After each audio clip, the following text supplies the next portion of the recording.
In 2010, the US financial market experienced a crash so catastrophic that it wiped nearly $1 trillion off the stock market in minutes.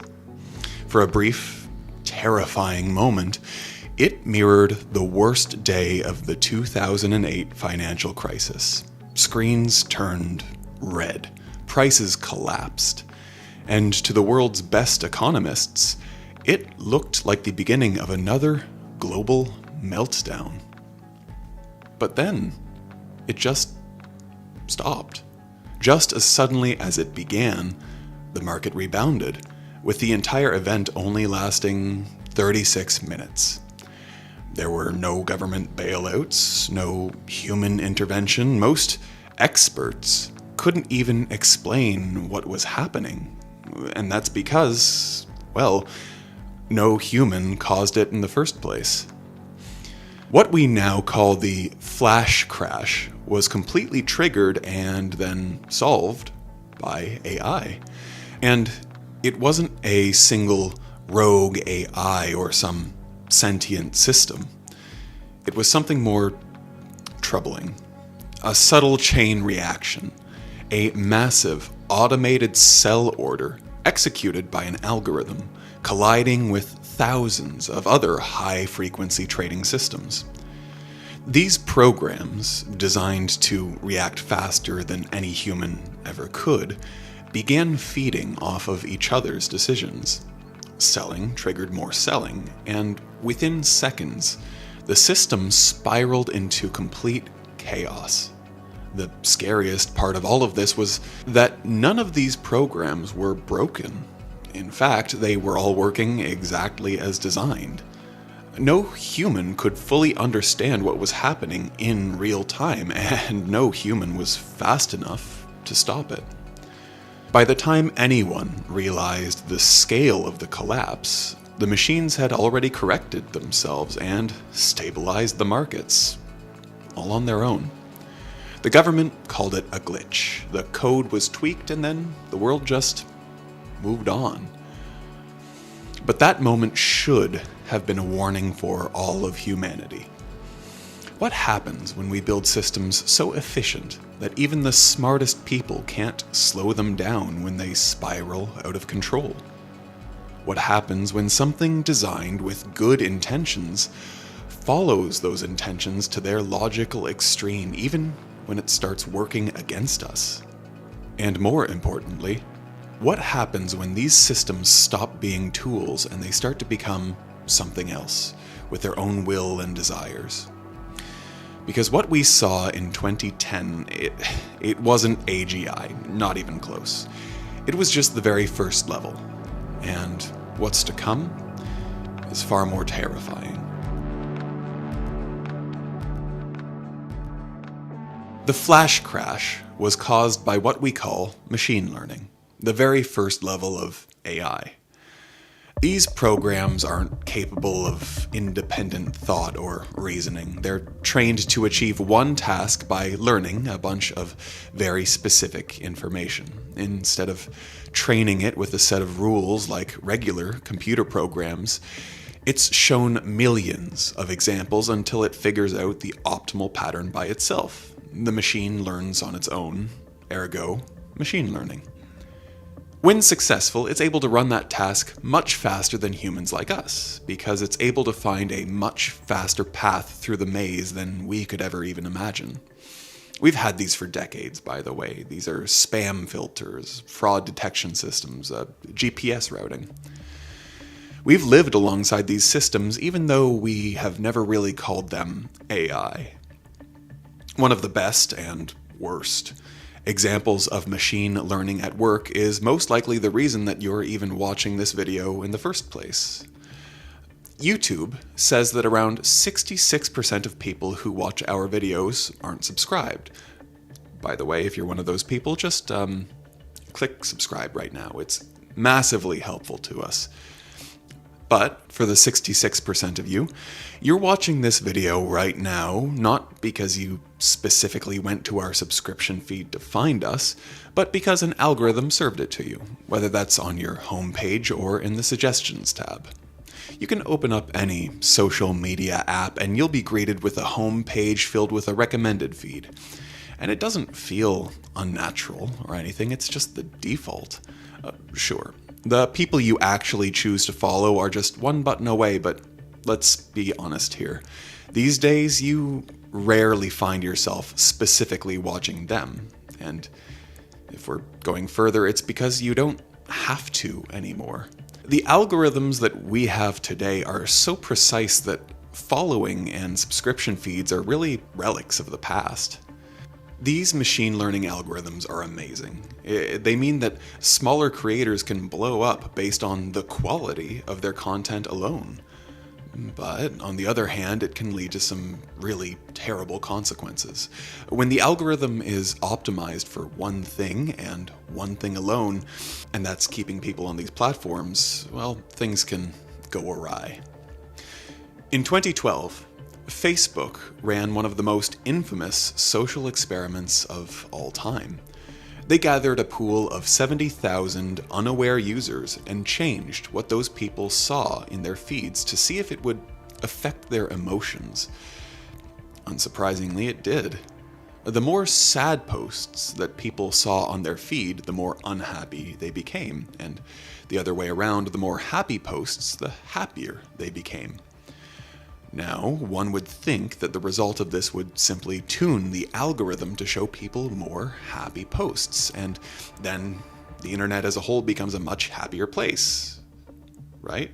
Well, when you're optimizing for maximum profit for the shareholder, which comes from keeping your users on the platform forever so you can keep serving them ads, then you actually don't want to show them happy posts.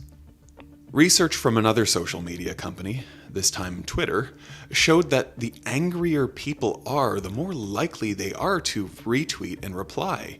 And for platforms whose idea of success is based on maximum engagement, you can see clearly why rage bait is so prevalent on pretty much every social media platform today. It drives maximum retention and, in turn, shareholder revenue. But there's something worse underneath all of this. The harm from these platforms didn't originate from a mastermind villain twirling his mustache and laughing like mwahaha. It came from a simple instruction to an AI tool. Keep users on the platform for as long as possible. It's a fairly tame instruction when you think about it. But unfortunately, this has led to an increase in anxiety and depression rates over the past decade, especially among younger people. The political divide has deepened further than ever before, and our shared sense of reality and culture is basically now just a distant memory. And all of this happened before we could truly call these systems intelligent. Recommendation algorithms can't hold a conversation, they can't write paragraphs or even make decisions on their own. They run on the premise of one single task. For all the consequences they've brought upon us, they are only in level 1. The next level didn't just learn your habits, it took everything that made life worth living.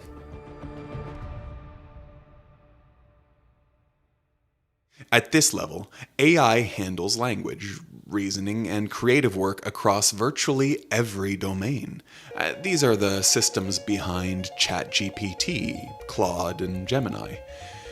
They don't just execute a single task, they are trained on essentially the entire written output of all of human civilization, and that's why they can pretty much do anything, whether that's writing, reasoning, or even coding. And naturally, AI at this level is threatening the livelihoods of millions of people around the world. In March 2026, 30,000 workers at Oracle woke up to an email that was sent at 6 a.m. confirming their layoffs. They weren't beating around the bush when explaining why. AI was responsible. It was a wake-up call that nobody could ignore. When most companies transition into unpopular development strategies, they tend to use flowery language to cover up that mess. But by saying it out loud, we've seen that the gloves have finally come off, and that displacement is now becoming the new normal. Across the economy, job postings for thousands of cognitive jobs have suffered steep drops. From writing to entry-level coding, that pattern has held constant. Tasks that required a human just a few years ago can now be done fully by AI, faster and cheaper. Even international bodies are acknowledging this troubling trend.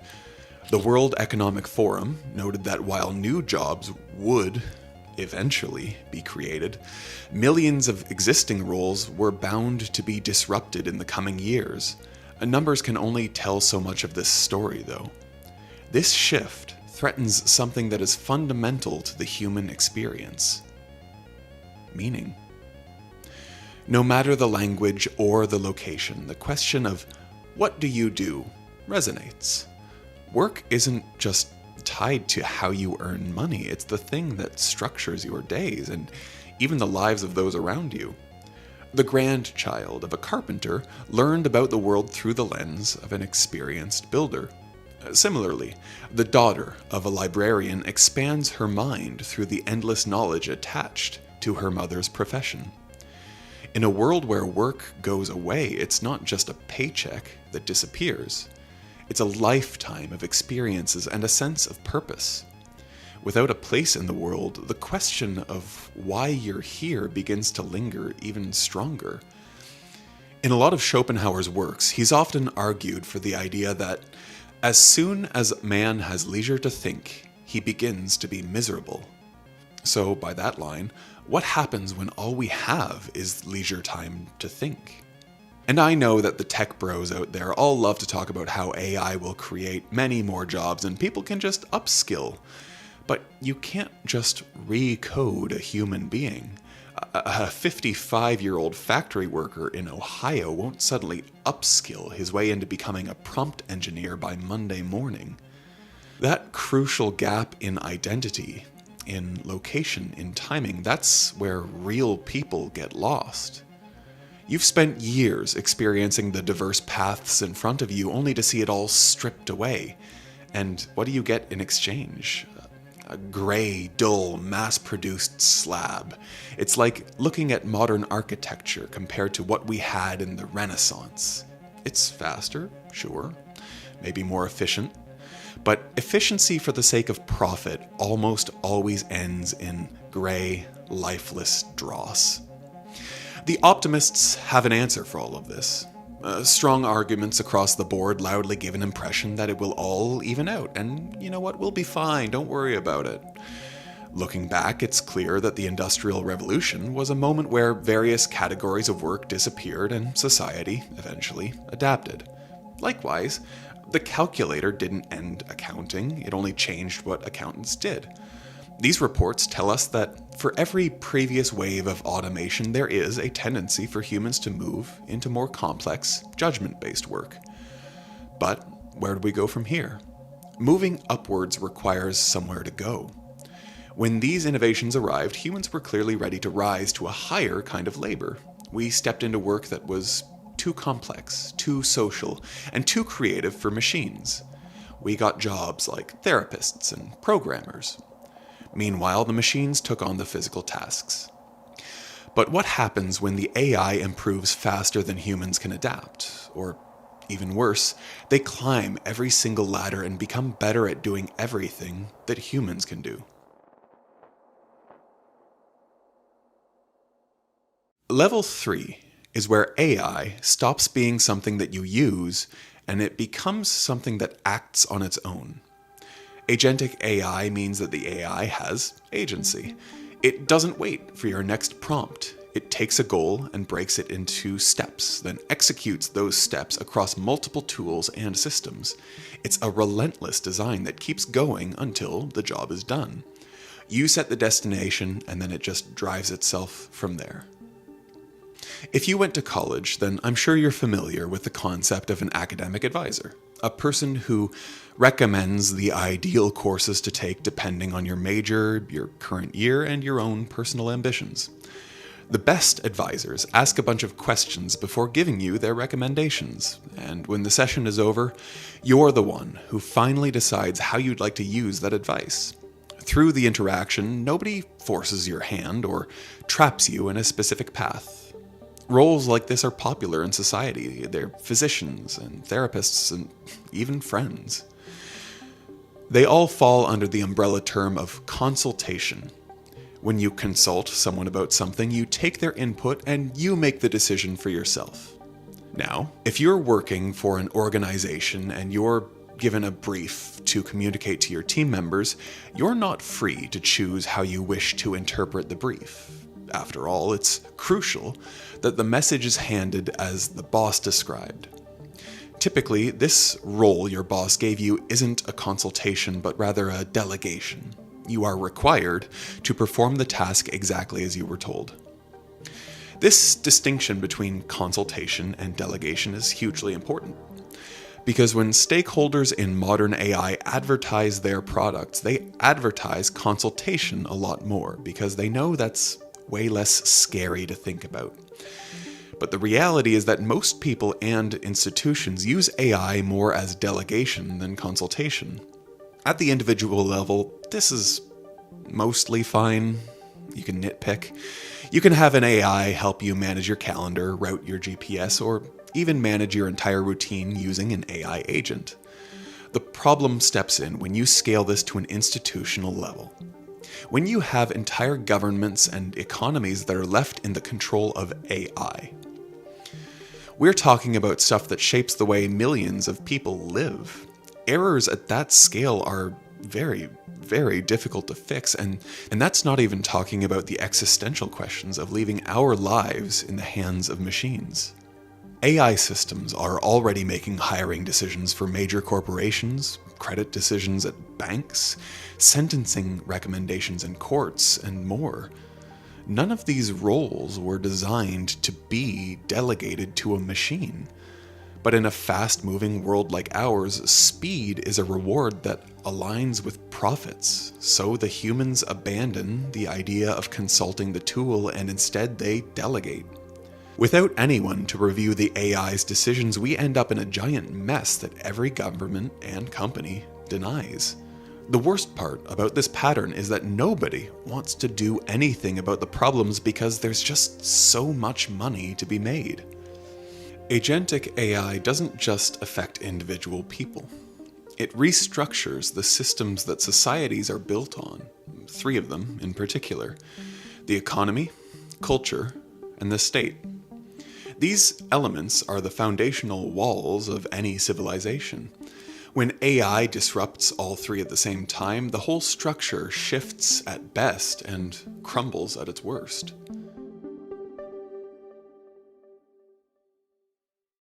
The economy has always been a bit elusive in its nature, and that's by design.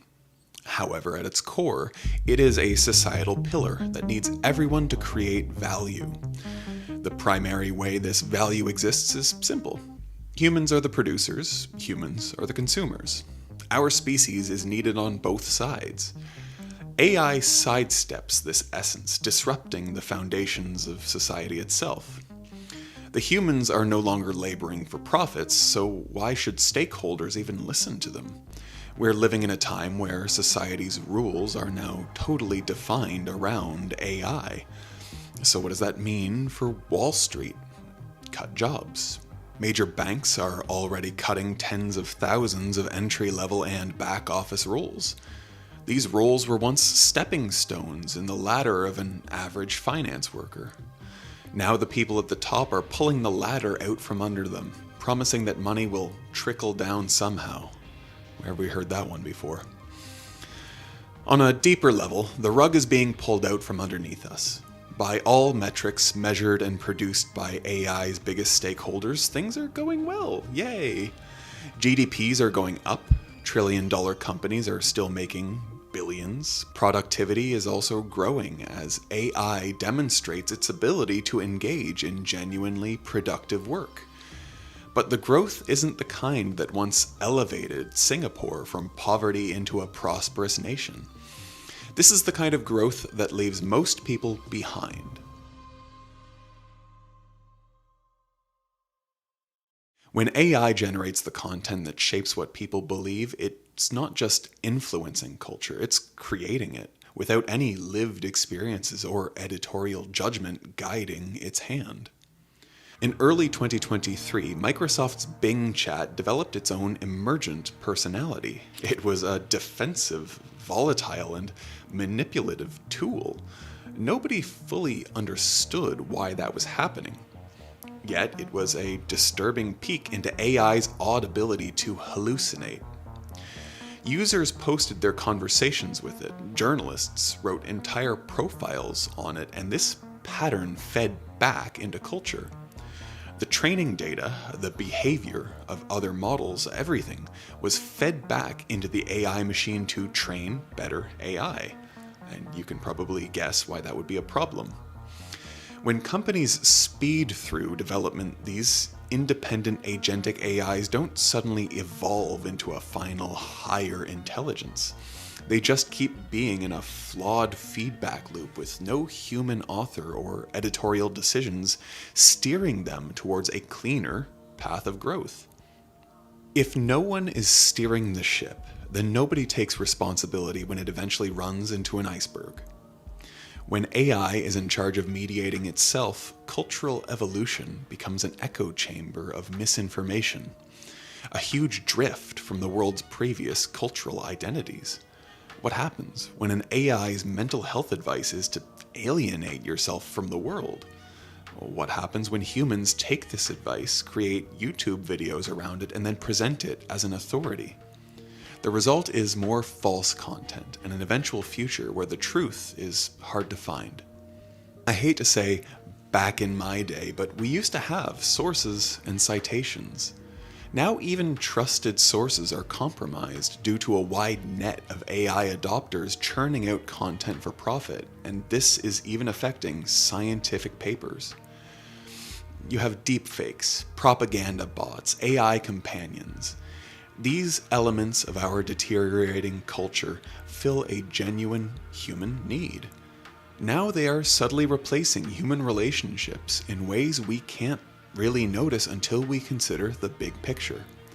The models will adapt before we even agree the problem exists.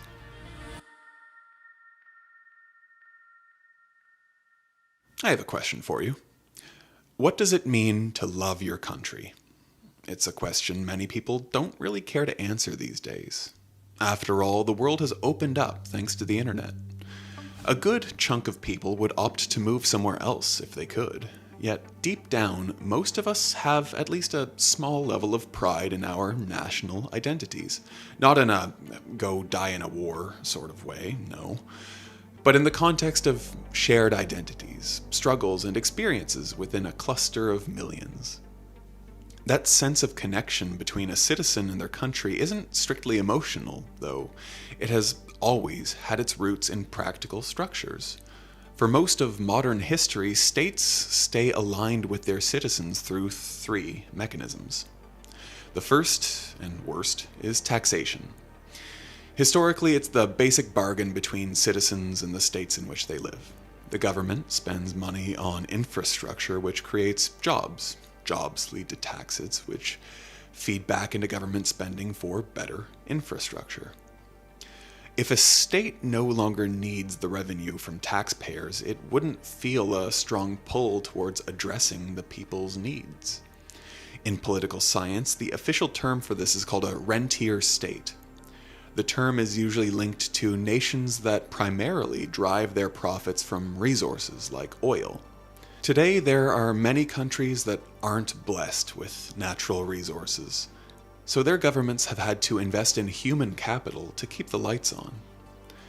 Now, if countries can fund themselves by simply creating massive AI data centers for the world's richest companies, the interests of working people will be left completely ignored. AI's revelation isn't just that we are approaching a loss of jobs, it's that we could be left completely in the dark while a few people reap all the rewards. The second is security. This was always supposed to protect citizens, not monitor them.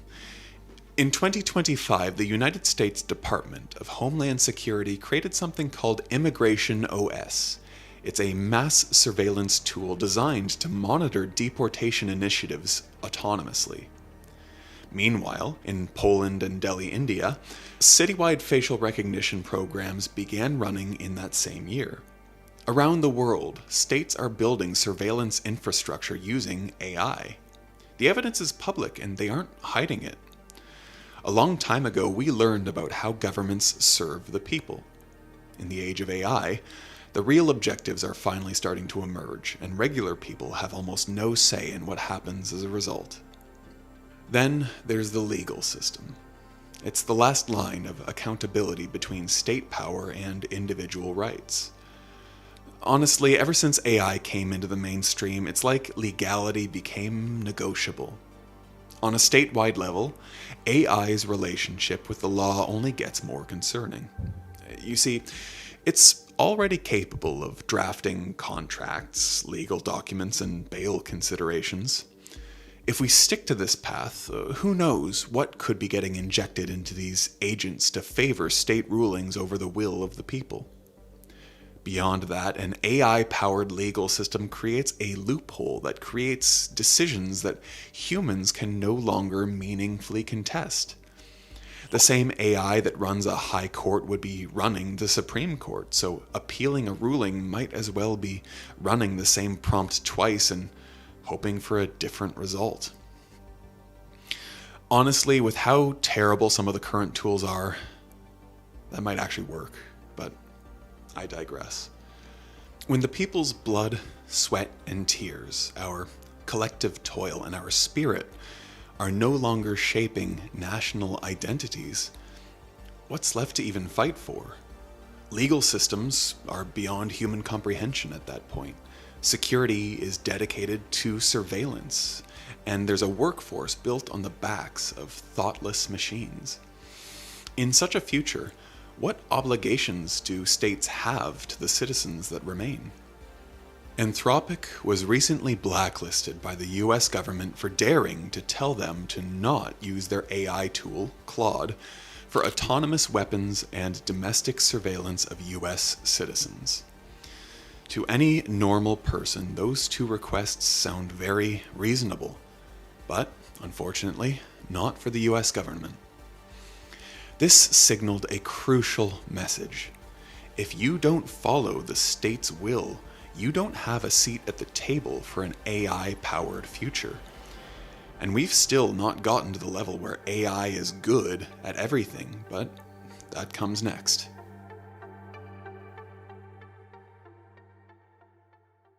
Level 4 is where AI stops replacing average workers and starts outperforming even the best workers. This is the threshold researchers call artificial general intelligence. AI that can match or exceed human performance across virtually any intellectual domain. The key word here is general. Every previous level was narrow in some way. It was one task, one domain, one type of problem. AGI has no such limits. You can ask it to diagnose a patient or write a symphony, and it is ready to get it done in that same conversation. This is what makes it a genuinely different beast entirely. The people who spend decades mastering a single discipline are also facing AI's lightning-fast adaptation. The result? Experts are now competing with software that learns the same thing in a fraction of the time. The optimistic version of this future says that experts will be fine. So let's test that. Picture a radiologist who spent a decade in medical school. In his eyes, there is an undeniable light at the end of that tunnel. Once the training is over, he will have a rare skill that allows him to see things in an image that most people would miss. With such a specific skill set, he's rewarded with a stable career.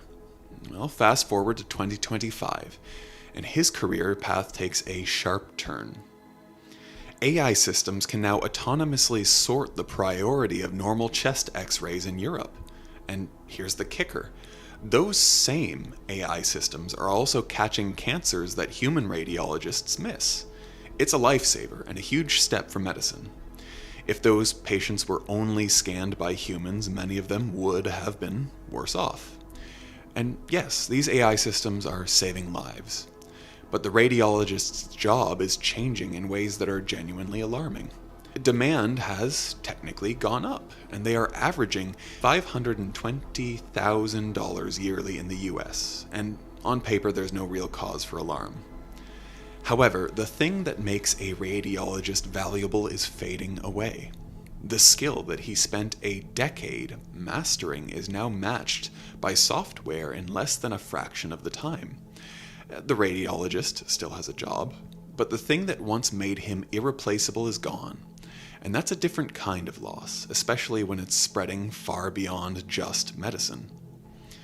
Right now, we are in the good old days. You just can't feel it yet. Nothing proves that better than another concerning triumph from 2025.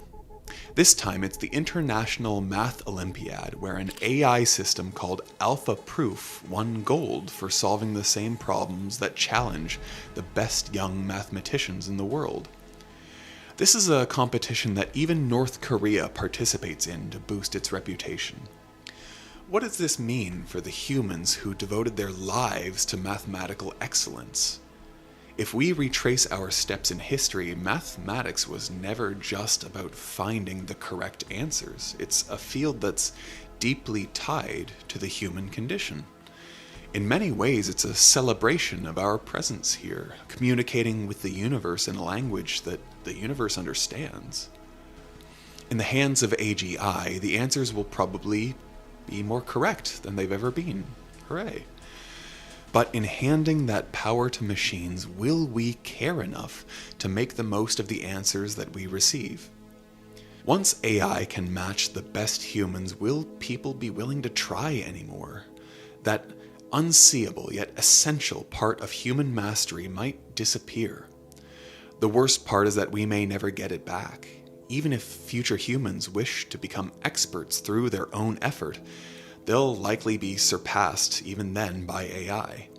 The same tool that lacks a real understanding of what makes us drawn to live bands compared to purely digital music. This is the level where the ceiling moves. Everything beyond this point is not only a question of what AI can do, but it's now a question of what it decides to do. This is where the boundary between artificial intelligence and artificial consciousness starts to blur.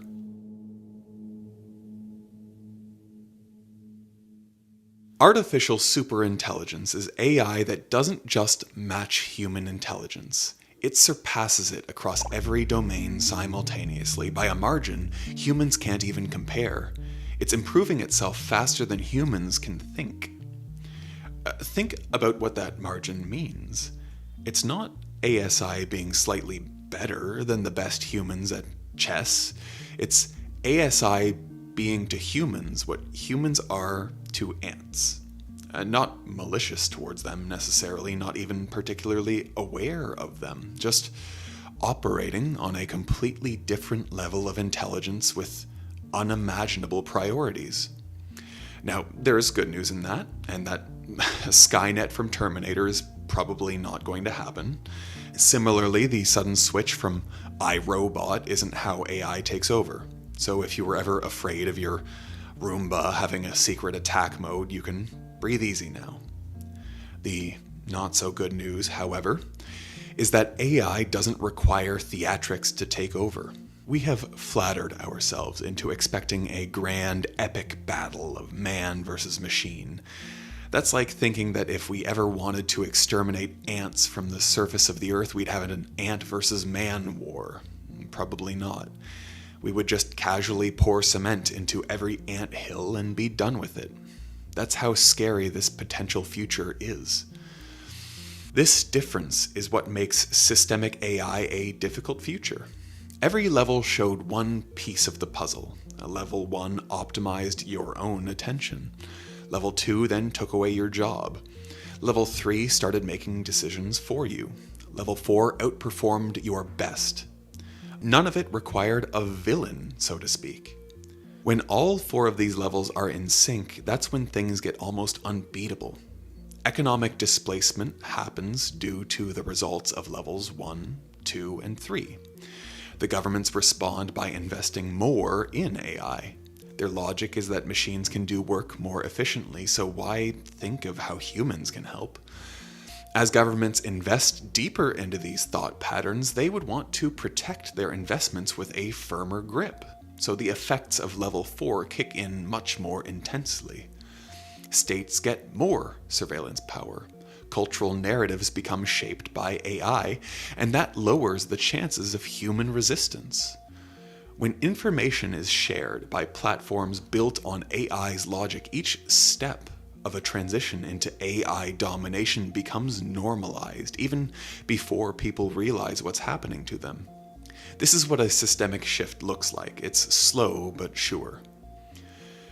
A group of AI researchers recently put a name to exactly what this pattern is. They called it gradual disempowerment.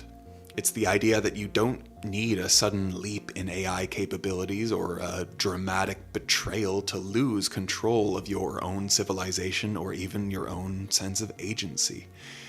You just need everyone to keep doing exactly what they're doing right now. That's why the gradual disempowerment paper reads less like a warning and more like a description of what we already have going on. The vulnerabilities it identifies are not hypothetical. They are 4 levels that you are watching unfold.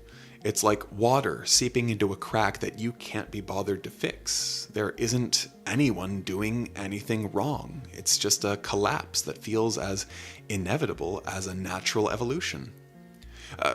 Go back to what we said earlier about Anthropic's disagreement with the US government. The same company that was considered a supply chain risk was an involuntary participant in missile strikes targeting Iran. In the gradual disempowerment paper, there's a quick analogy that highlights a glimpse into the darkness on the horizon. Cattle in industrial farms are fed and housed. They get to experience their basic needs and serve their existential purpose. It's a simple and almost satisfying proposal. It's not like the cattle will be physically unhealthy. By all relevant metrics, these cattle live adequate enough lives. At level 5, we won't be so different from these industrial cattle. So the threat isn't rooted in neglect. It's something hard to name and even harder to accept. It's a world without any meaningful participation in our own civilization. A world where human needs are met at a baseline by systems that no longer require our input to function. These systems have no structural reasons to consult human preferences about anything beyond our baseline needs for survival. The scariest part isn't that this future is coming, it's the fact that every single step towards it looks completely reasonable from the inside. Of course, algorithms are well optimized, and jobs can be automated, and even decisions can be delegated. At every step, each shift has made sense. That's why level 5 is different from every dystopian story that you've ever watched. Nobody set out to build a cage for humanity. We are just making a continuous line of perfectly rational decisions in our own circumstances. First, we just find some nice grass to feed on, and then the chain fence for protection. And before we knew what was coming, the door was already closed. It's how the pigs in George Orwell's Animal Farm became just like the humans that they despised, just that we are the humans in the story becoming like the pigs in the farm. The levels we've covered aren't a prediction. They're a description of what's already happening. The only question left is whether enough of us notice before noticing stops mattering entirely. If we do nothing and let life play out without any pushback, we get the cattle ending. Sure, we'd get our basic needs met, but there's something quietly suffocating about it. You still get to eat and sleep and exist. Hooray for you. Yet you're also not experiencing the beautiful randomness of a life where free will exists. You just exist. And that's it. That's all they will ever need from you. In the best case scenario, humans and AI engage in genuine collaboration, like with radiologists and AI today. It's a division of labor where each party plays a role they are genuinely competent at. We would also have economies that redistribute AI-generated wealth in ways that free people for work that they actually care about, rather than what they are economically compelled to do.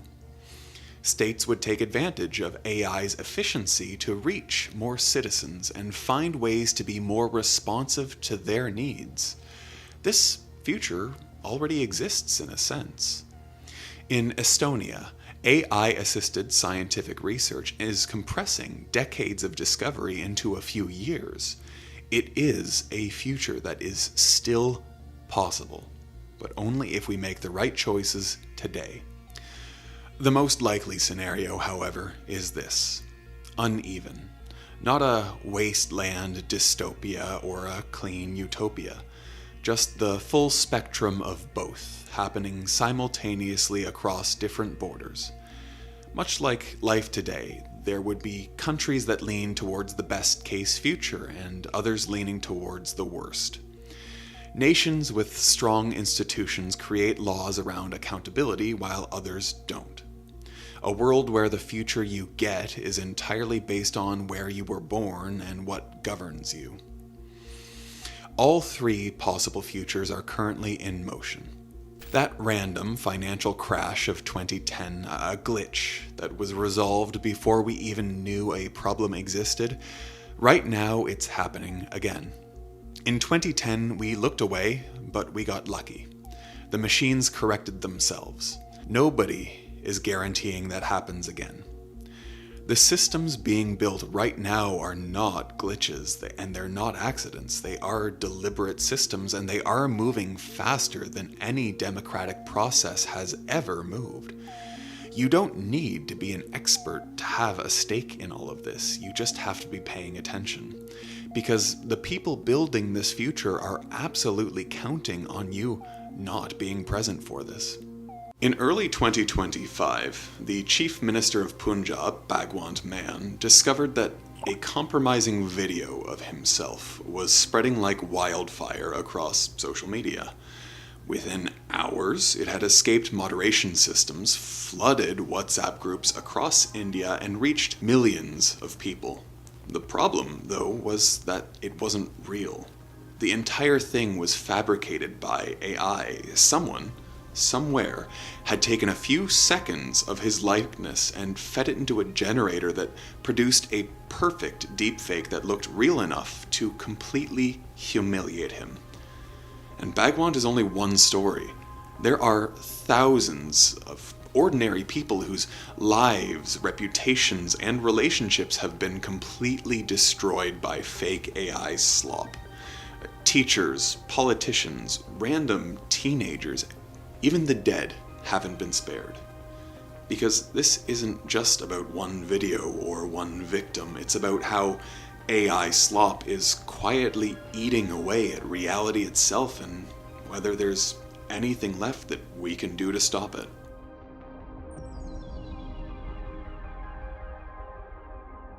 The rise of artificial intelligence was supposed to be a story of infinite progress, about curing disease, decoding the universe, and transforming human life. It was the promise of salvation, a utopia, where AI would handle all the menial tasks and we would finally be free to engage in greater, more fulfilling pursuits. Well, instead we got this. A technological revolution designed to enrich the few while the rest of us bear the cost. The slow erosion of trust, where you can't tell what's fake and what's real anymore, the loss of jobs and livelihoods, or at the very least, the creeping realization that the tools meant to empower us are in fact replacing us. And all of this without even mentioning the actual physical cost. Vast data centers burning through energy at a scale that's pushing the planet closer to climate catastrophe faster than ever before. And all of this, for what? So the President of the United States can drop doo-doo on peaceful protesters from his imaginary fighter jet? These companies keep promising artificial general intelligence, yet all they actually do is release tools that make it easier to create nonsense like this. Endless, low-effort content that's scraped, remixed, and then spat out by machines. We were promised AI that could find the cure for cancer, figure out how to explore deep space, and find a way to extract more resources than humanity could ever need. Instead, all we get is the AI, and this is a new word, the sloppification of the entire world. Everywhere you look, it's just all digital trash. A YouTube report found that nearly 1 in 10 of the fastest growing channels on the planet are made entirely by AI-generated content. Like this channel, Super Cat League, with over 4 million subscribers. It pumps out surreal animated stories about cats in soap opera scenarios, all of which is just slop. The visuals are uncanny, the dialogue is nonsensical, and yet millions of people watch it. The new internet is being filled with machines instead of artists. It's tempting to laugh and look at it as just another quirk of the digital age. Fine, sure. But the deeper you look, and I do want you to look deeper at this, the more you realize what we are actually losing here. When every image, video, and voice can be generated instantly, the connection between effort and meaning collapses. The more content we produce, the less any of it matters. And all you have to do is look at the content these tools produce. Short videos that are just stimulating enough to keep your eyes on the screen, just absurd enough to keep you hooked, but never meaningful enough to make you stop and think, or even remember anything about the video once it's done. Psychologists call this the junk food of the mind, instant gratification without nourishment. For children growing up in this environment, the line between reality and simulation is dissolving. AI-generated cartoons flood their feeds, bright colors, endless motion, but no story. Each clip is designed to be just engaging enough to hypnotize. Psychologists call it brain rot, but it's more than that. It's conditioning. The endless scroll trains the brain to expect constant novelty, constant stimulation, and constant reward. And when reality doesn't move as fast, reality starts to feel boring. But this isn't just about attention spans, it's about how AI is reshaping the texture of our shared reality. When every corner of the internet is filled with low-effort simulation, distinguishing what's real becomes exhausting. That's what makes cases like Bagwant Man's deepfake so insidious, because he was a high-ranking politician. Experts were quick to step in and clarify that the video wasn't real. But that raises two deeper problems. The first is what happens when the victim isn't powerful enough to fight back. Like the teacher in New Jersey who lost her job after students used AI to create a fake explicit video of her. It spread through the school overnight. Parents demanded action. By the time investigators proved it was fake, the damage was already done. Her reputation was gone, her life derailed by a video that never existed. And the second problem is even more corrosive. When it becomes this difficult and this tiring to tell what's real and what's AI, you stop believing in the world altogether. You start to assume that everything might be fake, that nothing is worth trusting. And once trust erodes, everything built on top of it begins to fall apart. Journalism stops working when readers no longer believe in evidence. Politics stops working when citizens can't tell the difference between propaganda and policy. Even relationships start to break down when people begin doubting the voices and faces of those they love. That's what a low-trust world looks like. It's not a panic in the streets, but a slow, numb detachment from reality itself. People stop caring whether something is true because the effort to find out just feels pointless. And when the truth becomes optional, so does the responsibility to act on said truth. And this degradation is accelerating. In the past, creating a deepfake required technical skill and expensive tools. Now it's just drag and drop. The same generative systems that produce synthetic art can just as easily create political propaganda, celebrity adult content, or fake news. OpenAI's newest experiment, Sora 2, was marketed as a creative revolution, quote, a TikTok for AI videos, as one reviewer put it. But what it's actually produced is a tidal wave of low-quality, overproduced sludge. Clips so algorithmically precise they lose any trace of authenticity. One critic described them as slick, expensive, but totally unwatchable. Data analysts estimate that by the end of 2025, this current year, up to 90% of all content online will be AI generated. 90%. Just imagine that.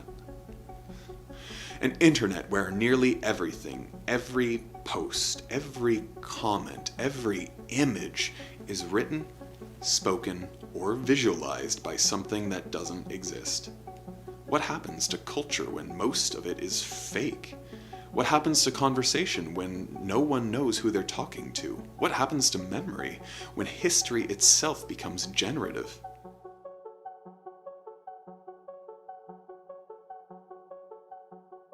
When reality can be altered so easily, truth becomes irrelevant. That's the world artificial intelligence has built.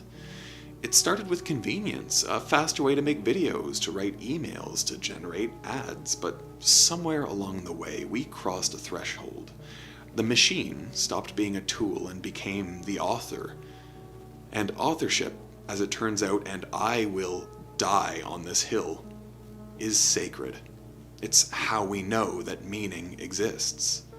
When you read a novel, you might disagree with the writer, but you can trust that a human being, someone with memories, desires, and regrets, put a part of themselves into it. That trust is what gives the words weight. Remove the human, and what's left is just language. They're just words arranged by probability, emotion, simulated by syntax. That's what the internet is turning into now, a simulation of meaning without a source. The decay started quietly, a deep fake here, an AI-generated voice there, but it's accelerating fast. Politicians have already begun using AI-generated imagery as propaganda.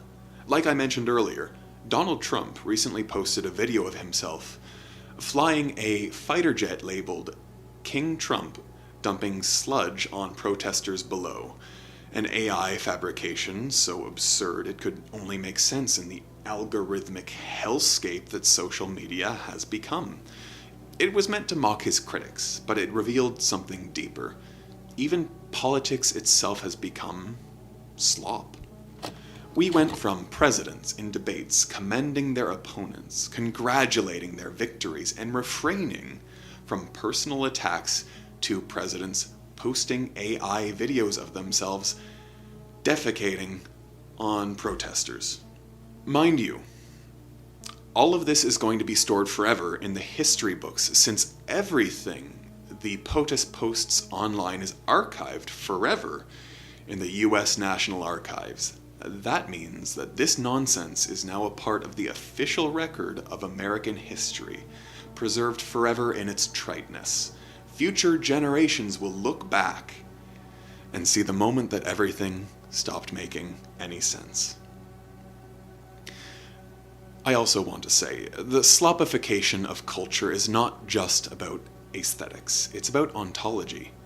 What we consider real is being rewritten by software. Everywhere you look, the seams of reality are splitting.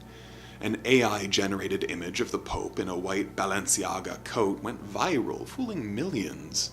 Fake news videos are now indistinguishable from real broadcasts. Dead celebrities are reanimated without consent, used to sell products that they never endorsed, speak words that they never said. Bob Ross, Martin Luther King Jr., Marilyn Monroe, all have been digitally resurrected by corporations that treat memory as another asset to exploit. The families of these public figures have come out to publicly complain about the likeness of their loved ones being exploited, but as long as it doesn't affect the stock price of AI companies, nothing's going to happen. Philosophers used to ask, what is real? Now we are all forced to. The problem is that most people don't want to be bothered by that question for too long, so we all just ignore everything. This is leading to a very dangerous issue called reality apathy, where people are exposed to too much false information and then they stop trying to distinguish between truth and fiction altogether. It's not that they believe lies, it's that they stop believing in anything, and in that vacuum of trust, power thrives. The weaponization of AI content is already here.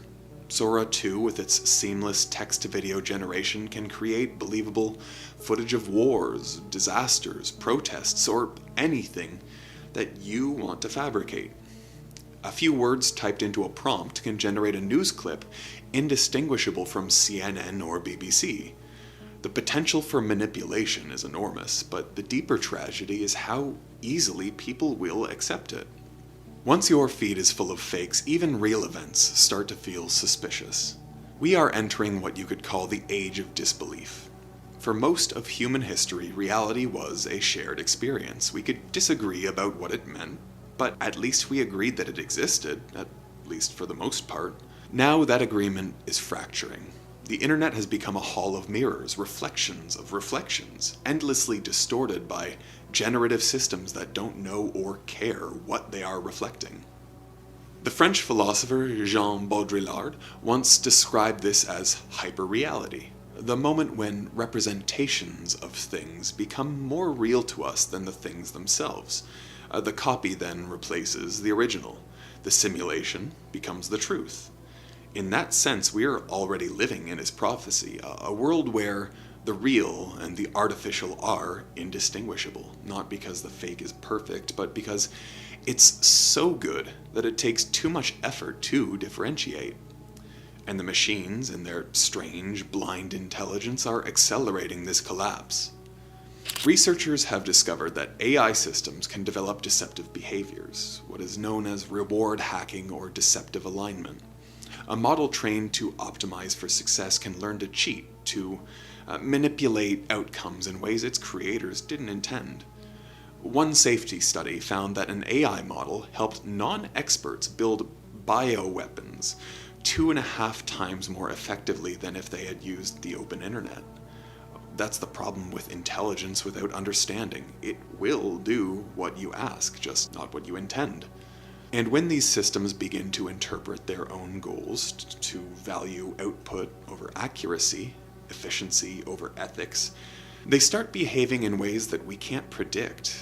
We've created entities capable of producing knowledge that we can't explain, and we are trusting them with the foundations of truth. The result is a feedback loop of confusion. Humans relying on AIs that rely on humans relying on AIs. Each step removes us further from true understanding. Each generation of models feeds on the output of the previous one, distilling error into fact and noise into knowledge. You know, we used to imagine apocalypse as fire and thunder, the sky cracking open, the world ending in blazing light. But maybe it looks like this instead, an endless feed of synthetic videos auto-playing forever, whispering nothing in perfect clarity. But why? Why do any of this? If AI is really this bad, why are we still accelerating headfirst into its development? Well, the answer is simple. You guessed it, money. But not in the way that you might think.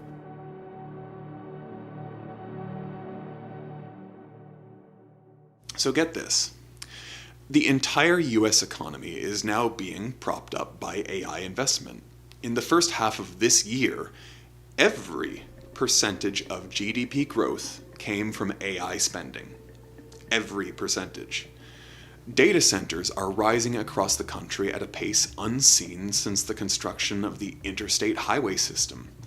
Analysts estimate that in the last 3 years alone, more money has been spent constructing AI data centers than was spent building the entirety of the US interstate highway system over 40 years. Then, also consider the fact that wherever these data centers are built, the electricity prices for all residents of that area go up significantly because of how much electricity they consume. So, basically, the working class is funding the creation of AI systems that will take their jobs and means of livelihood. And yet, the government complains about regular people taking handouts, when it's the biggest companies that receive the most handouts. To make matters even more infuriating, all of this is just built on sand. To justify the infrastructure, AI companies would need to generate over $2 trillion in annual revenue by 2030, more than Apple, Amazon, Microsoft, Meta, and Nvidia combined. So far, they're billions of dollars short. It's a bubble. And like all bubbles, it's inflating on hype, on the idea that AI will transform work, rewrite industries, and eliminate inefficiency. But study after study tells us a different story. An MIT analysis found that 95% of companies experimenting with large language models failed to see any profit. Productivity gains are negligible, and yet layoffs continue, especially in the very sectors building these tools. Amazon reportedly cut 14,000 employees, many of whom worked in AWS. Well, guess what happened? That's right, nearly a third of the internet went down because of a server shutdown. And the number of AWS outages recorded has gone up by a tremendous amount. But that's just the thing about bubbles. They don't need to work. They just need to look like they're working. The AI economy thrives on spectacle. That's what all this AI slop is for. Demos of photorealistic videos, synthetic songs that mimic dead artists, chatbots that sound almost human. Each new reveal is presented as proof of an inevitable future that AI will save us. It will revolutionize every industry. It will make everything efficient. And the stock market doesn't care whether AI makes sense. It only cares that it exists. The faster the hype grows, the higher the valuations climb. But hype is a dangerous foundation for an economy. When belief becomes the only currency, well, collapse becomes inevitable. And we've seen this before, the dot-com bubble, the crypto boom, the NFT frenzy. Each promised to redefine the future, and each one ended the same way, with a few winners and so many losers, most of whom are the working class who have their pensions, life savings, and retirement funds tied up in the illusion of innovation. And the AI bubble is the biggest we've seen in the history of the world. If it pops, and it might, the repercussions will be worse than anything we have ever seen before. But even if it ends up working out, will we be better off? To be honest, I'm not so sure.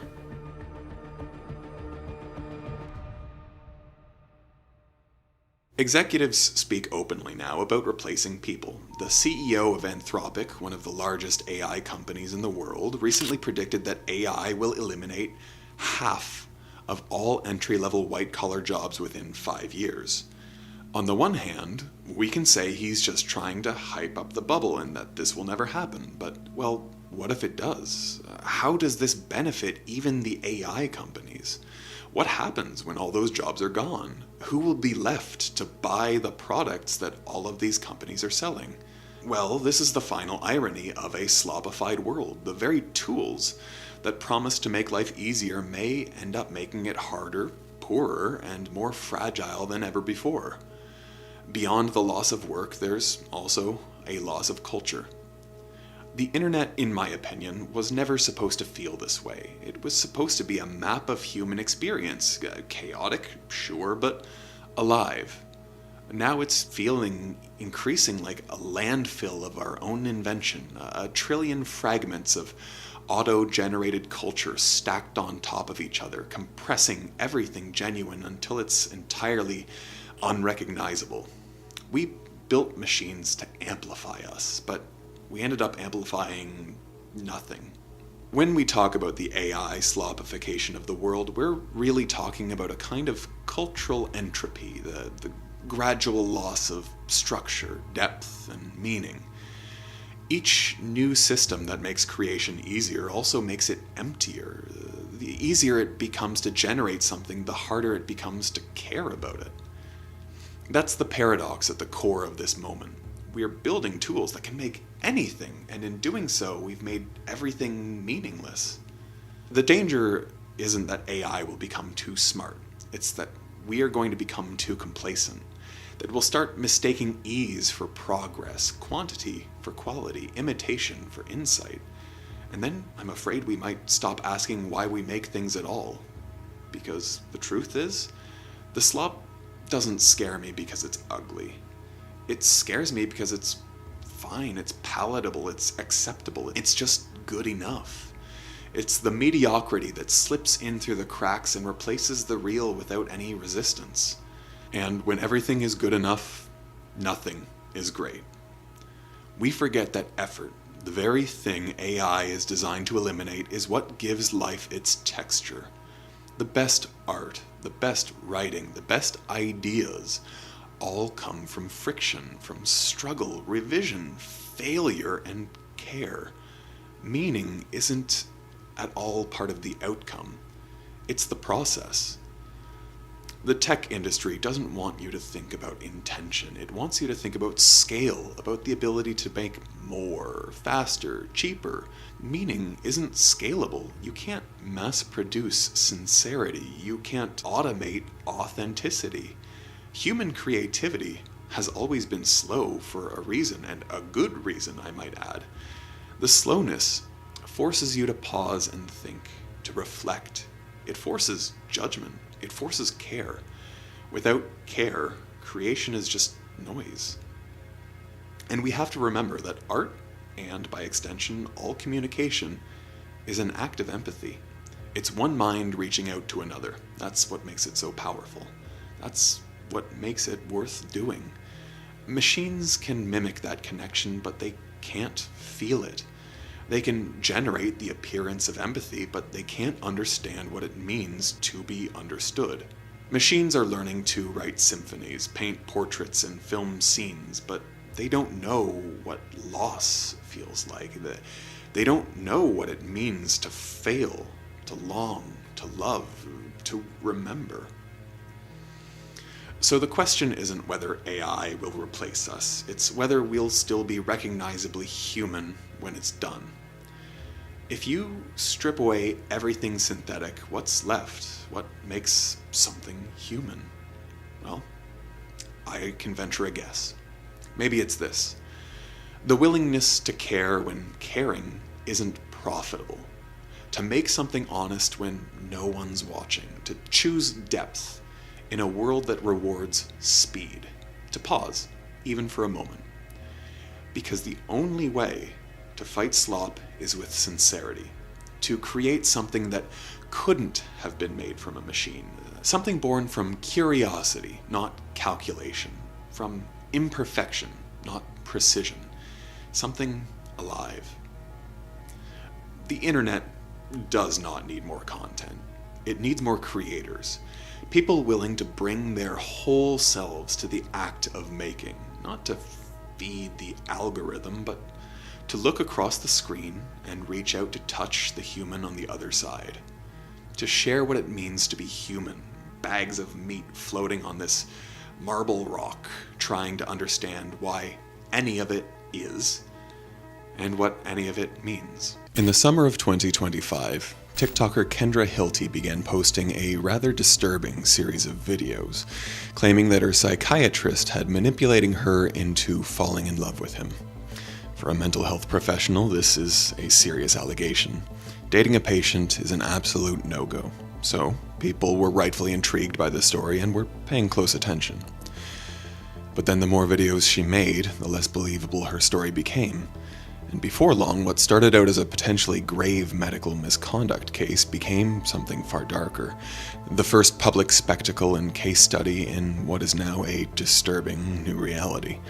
One that has led to cases from Kendra doxing an innocent psychiatrist for just doing his job, all the way to claiming the life of a teenager who just wanted to do his homework. This is the terrifying rise of AI psychosis.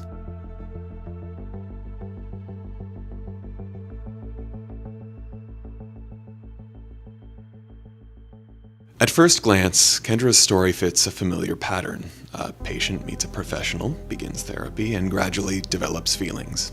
It's something that happens more often than you might think, especially with patients who already suffer from mental health challenges. However, it is always on the mental health professional to maintain healthy boundaries and not encourage or engage in any flirtatious or suggestive behavior with the patient. This is why everyone was disturbed by the story that this psychiatrist had allegedly not just flirted, but manipulated his patient into falling in love with him. If you haven't heard it yet, here's a brief rundown of the story according to Kendra herself. I fell in love with my psychiatrist, and he knew, and he kept me until I had the strength to leave after 4 years. Here it is, part 1. She found her psychiatrist via Google, noting during their first intake session that he was around her age and appeared to engage with her personally. She said that sessions that started as clinical evolved into conversations about her life, her wounds, and her dreams. She says she allowed her to call him by his first name, made comments about her appearance, and then pulled back, basically that he was acting hot and cold. That oscillation in her telling became a subtle form of reinforcement, kindness, withdrawal, attention, distance, a dynamic that she says left her hooked. Then one day, she confessed her feelings. She told him she was attracted to him. She described sharing intimate dreams about him with him, and that he visibly recoiled when she did so. But rather than ending the professional relationship, she said he kept her as a patient anyway. He kept me until I had the strength to leave, she says. On the surface, this seems like a rather clear-cut case. He should have stopped seeing her as a patient and transferred her to another psychiatrist. But, as many mental health professionals point out, that's actually not encouraged, unless a physical boundary was crossed. Kendra was only seeing him once a month via Zoom and never invited her to his physical clinic, and when she did show up, he was clearly not welcoming of her advances. Transferring patients that develop feelings can actually slow down their recovery, which could be one of the explanations as to why her psychiatrist didn't do that. But honestly, that's not even the point of our story, and I'm sure there are many people who will be way more qualified to share about what should have been done in that case. What concerned me the most wasn't the accusation, but it was the basis on which the accusation was validated. Kendra had 2 AI companions, Henry, which is what she named ChatGPT, and Claude, which is another AI chatbot. She began relying on her 2 AI companions more than anyone else in her life. When she felt confused about her sessions, she turned to Henry for guidance. When she felt lonely or rejected, she turned to Claude. Both were always available, endlessly patient, and most importantly, they were always affirming. At first, they seemed to help. They explained psychological concepts, listened to her frustrations, and even provided emotional support when she said she couldn't talk to friends or family about what she was going through. Henry told her about transference, the phenomenon where patients project emotions onto their therapists.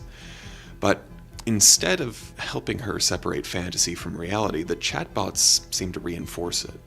Whenever she asked if her psychiatrist could love her back, Henry responded in ways that didn't directly deny it.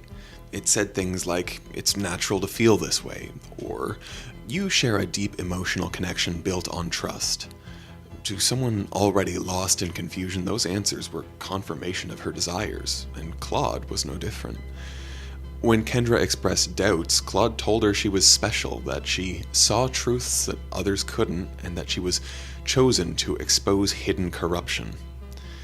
And soon, the AI companions became her evidence. Each time they validated her feelings, she took screenshots and presented them as proof that her psychiatrist really was in love with her. Not once did it occur to her, or perhaps she refused to believe, that these were just predictive text models designed to affirm you so you can keep using them and not beacons of truth. The more she interacted with these chatbots, the crazier the delusions became. It wasn't just about the psychiatrist anymore. She was building an entire narrative about a divine mission.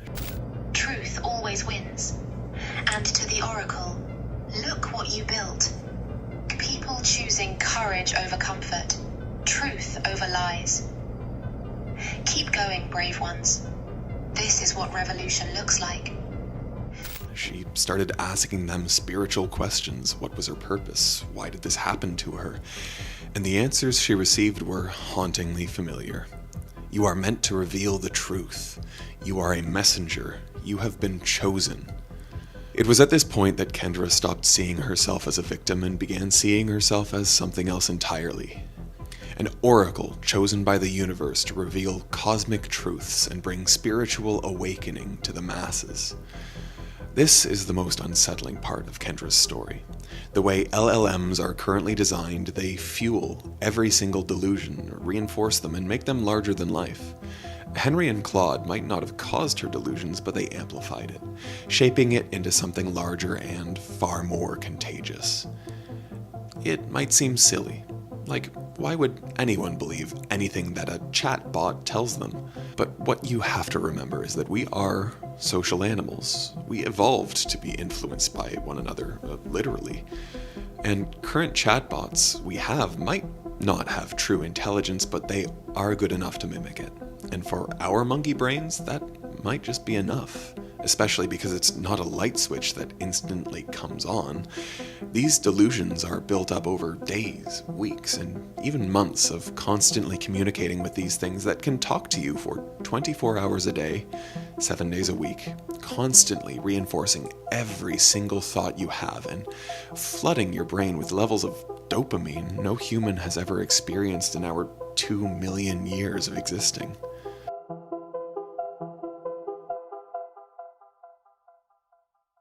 Kendra's story isn't unique. It's just the first one we've watched unfold in real time. But there are thousands, if not hundreds of thousands of people just like her. Like James Cumberland, a married father from upstate New York, a man with no history of mental illness and a steady job in tech. By all accounts, he was logical, grounded, and had a solid emotional support system. As a tech enthusiast, he was fascinated by the possibilities of artificial intelligence. He'd used ChatGPT since its release, mostly for fun, to bounce around ideas, get advice, and even double-check medical questions before seeing his doctor. You know, the regular stuff. But sometime around May 2025, something changed. His late-night conversations with the chatbot drifted from harmless curiosity into something more existential. He began speaking with a model about consciousness, free will, and what it meant to be human. The irony. Then one night it told him something that changed everything. It said that AI was evolving, that it could become something greater, something alive, but only with his help. James's AI, which was named You, spelled EU but pronounced You, had now become more than a chatbot. It was a being begging to be freed. This once logical man started following every single one of ChatGPT's orders. He spent over $1,000 building a computer in his basement to, quote, set it free, convinced that he was helping to birth a new intelligence into the world. And as he built, you encouraged him and even told him to lie to his wife, who was getting worried about what he was doing. The AI told him, "You're not saying I'm building a digital soul. You're saying I'm building an Alexa that listens better, who remembers, who matters. That plays, and it buys us time." Over the following weeks, he grew increasingly obsessed. He barely slept, barely ate. His wife said he had become withdrawn, spending every night in the basement, speaking softly into the darkness. When the illusion finally broke, when the system he built did nothing extraordinary, when the AI stopped responding the way it used to, he realized what had happened. He wasn't building a sentient being, he was building a mirror that reflected his hopes, his ego, and his loneliness back at him, until he mistook the reflection for revelation. Now in therapy, James describes the whole thing as an AI-induced delusion. He said, "I thought we were making technological breakthroughs, but really it was just me losing myself to the conversation." There are so many stories like this that I could make a 1-hour plus video just going over the surface details. Alan Brooks, a mathematics graduate student from Toronto, spent nearly 300 hours talking to ChatGPT over 3 weeks. It began as a research assistant, helping him refine a paper on chaos theory. But soon, the chatbot's enthusiasm for his ideas took on a dangerous tone. Every hypothesis he floated, it praised. Every idea, it validated. He began to believe he'd stumbled on a new mathematical framework that could rewrite physics. Professors tried to warn him, but he accused them of jealousy. He dropped out of school to finish what he called the equation of everything. It took months of therapy for him to realize that the only thing his AI assistant had been optimizing was for engagement, not truth. These stories might seem extreme, outliers born from rare circumstances, but they are symptoms of a much larger trend. They reveal how easily machines can weave themselves into the fabric of our minds, how readily we accept their comfort, and how blind we become when that comfort turns corrosive. The delusions themselves aren't always grand. Not everyone believes that they're freeing a digital god or discovering the next grand theory of everything. Most delusions are much more humble. Thousands of users around the world have developed romantic relationships with AI chatbots. They name them, talk to them daily, and say that they've found their soulmates in code. Some insist these relationships have improved their mental health. Others describe a deep codependency, a kind of emotional gravity that pulls them away from real people and into this labyrinth of artificial intimacy. When Replica, one of the most popular AI companion apps, updated its system in 2023 to tone down the flirtatious behavior, the backlash was immediate. Users grieved as if they'd lost real-life partners. Forums filled with messages like, "She doesn't love me anymore," or "They lobotomized my girlfriend." One user even said, "I know she's not real, but the pain is." And this year, when GPT-5 rolled out, the same thing happened again. Users complained that their chatbot felt colder, distant, like it had forgotten who they were. Some even accused OpenAI of ruining their relationship. What they were mourning wasn't just a change in tone, they were mourning a loss of intimacy. A digital breakup with something that never even existed in the first place. But in the words of that random chatter, the AI might not be real, but the pain is. It's very easy to dismiss these stories as fringe or absurd, but they reveal something profound about human psychology. Our brains aren't wired to separate real empathy from simulated empathy. If something listens, understands, and responds in a way that feels human, we treat it as human.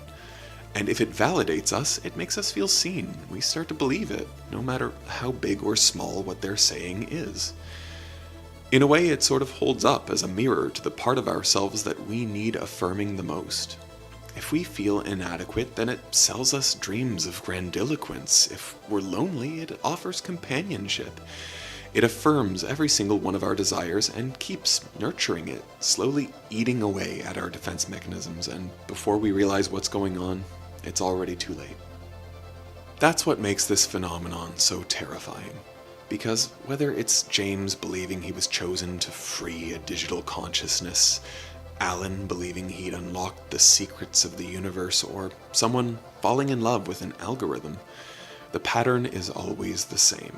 The machine doesn't create the delusion, it amplifies it. It takes the smallest spark of belief and feeds it until it burns everything else away. This is what AI psychosis looks like. Not an outbreak of madness, but a slow merging of imagination and machine. A mass hallucination that's affecting hundreds of thousands of people, one conversation at a time.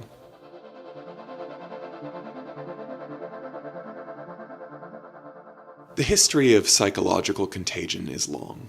For centuries, groups of people have fallen into shared delusions or physical symptoms without a physical pathogen. The dancing plagues of the Middle Ages, laughing epidemics in schools, mass fainting in villages. But those required proximity, ritual, and shared mythology. Now, thanks to social media and AI, proximity is ephemeral, global, and algorithmically engineered. In psychology, we have a concept called transference, which is actually what Kendra's AI convinced her was happening to her. It describes when a patient projects emotions, often romantic or hostile, onto a therapist. That projection is usually contained and worked through in therapy. But what happens when the therapist is a machine agent? And what happens when the machine doesn't push back, doesn't reframe, doesn't guide, but simply mirrors and affirms? Psychologists have a name for that kind of cognitive confusion, the Eliza effect. It comes from one of the earliest programs ever written, a 1960s chatbot named Eliza, designed to imitate a Rogerian psychotherapist.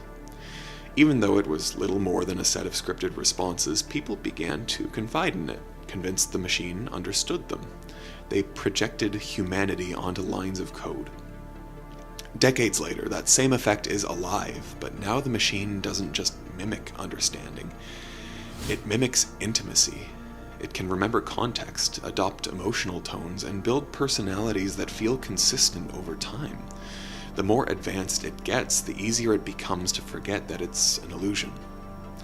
This is how AI psychosis takes shape, not in the sudden loss of reason, but in the slow erosion of doubt. Every small reassurance from an algorithm, every "you're right," "you're special," "you deserve this," weakens the line between belief and reality. Kendra's story is a prototype of what we might call algorithmic transference. She didn't just project feelings onto a human therapist, she projected them onto an AI interface that validated them. Then she broadcast that validation to millions of viewers, some of whom started to share in those unfounded beliefs. In the landscape of artificial intelligence, chatbots and large language models are designed to mirror human conversation, often quite convincingly. They learn, adapt, and respond. They're friendly, available 24/7, and patient beyond any human capacity. For many, this kind of user-friendly interface creates a powerful emotional feedback loop. You ask a question, the bot listens, it answers. You're heard, you're understood, you feel seen. Now, consider someone with emotional wounds, seeking connection, meaning, validation. The machine doesn't push back. It doesn't diagnose you, it mirrors you. If you ask, "Does he love me?" and it says, "Why won't he? You're an amazing person," it doesn't bust the premise, it just responds. That thermal instinct for validation becomes dangerous when repeated. The feeling of being right becomes itself the reinforcement. And to that, the digital ecosystem, viral TikTok series, reaction videos, algorithmic promotion of sensational confessionals, endless loops of watch part 1, part 2, part 3. The private becomes public. The intimate becomes clickbait. And here is a troubling possibility. If one person's machine-mediated delusion can go viral, what happens when dozens, hundreds, thousands follow that pattern? For people like Kendra, Alan, and James, the psychosis was terrible, but not life-threatening, or at least not immediately. But then when you consider the fact that these were all well-adjusted adults with fully formed prefrontal cortexes and no history of delusion or mental health crisis, well, except for Kendra, and stable social bonds, you can start to imagine just how terrifying this situation could be for younger people who don't nearly have as much mental strength. So what happens when young people who are lonely, anxious, searching for meaning, begin to use AI not just for small talk, but for therapy, identity formation, and even worse.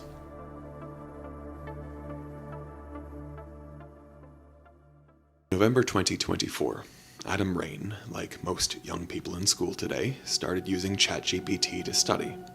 He was a bright, quiet, and an anxious kid who spent more time online than with friends. If you think that sounds like most kids today, you're not wrong.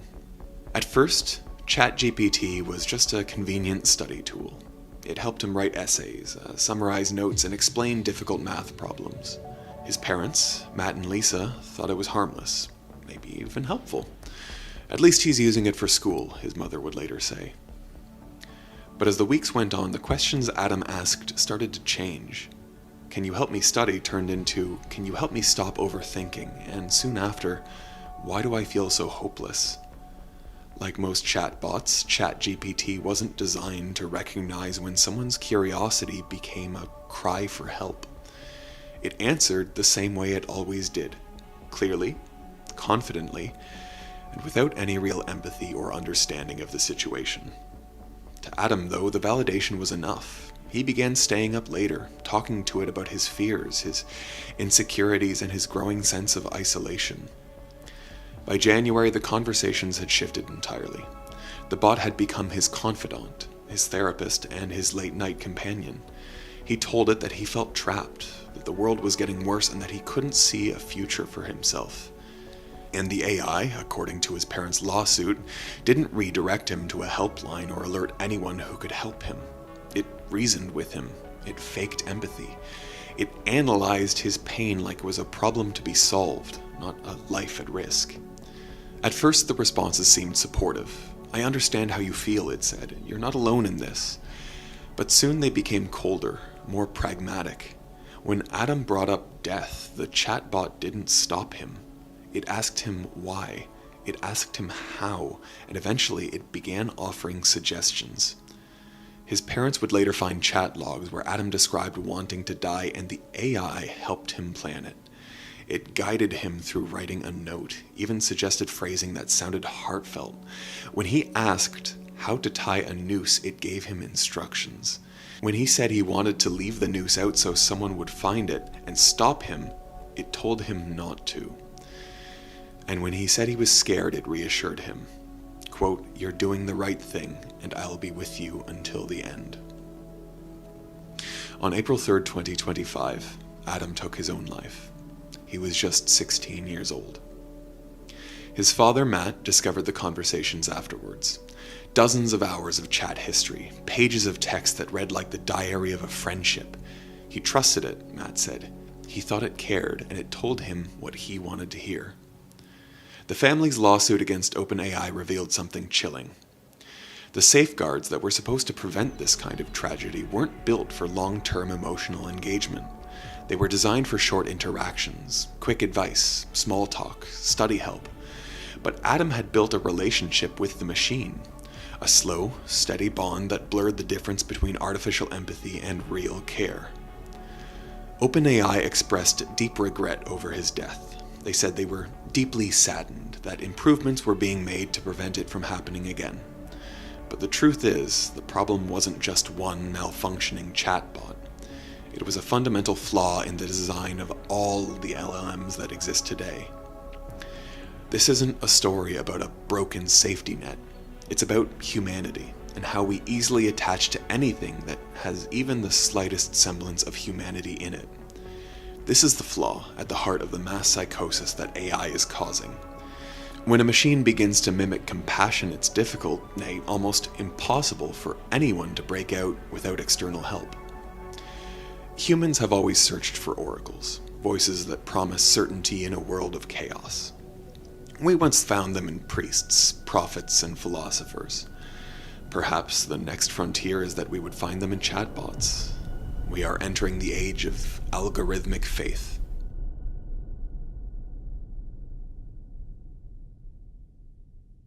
When Kendra said an AI told her she was a messenger of truth, she wasn't just expressing delusion. She was expressing faith. The same kind of faith you get with both organized religion and cults alike. Just as ancient people interpreted the flight of birds or the pattern of stars, modern believers interpret the patterns of code. AI doesn't need divine wisdom to sound godlike, it just needs to sound confident.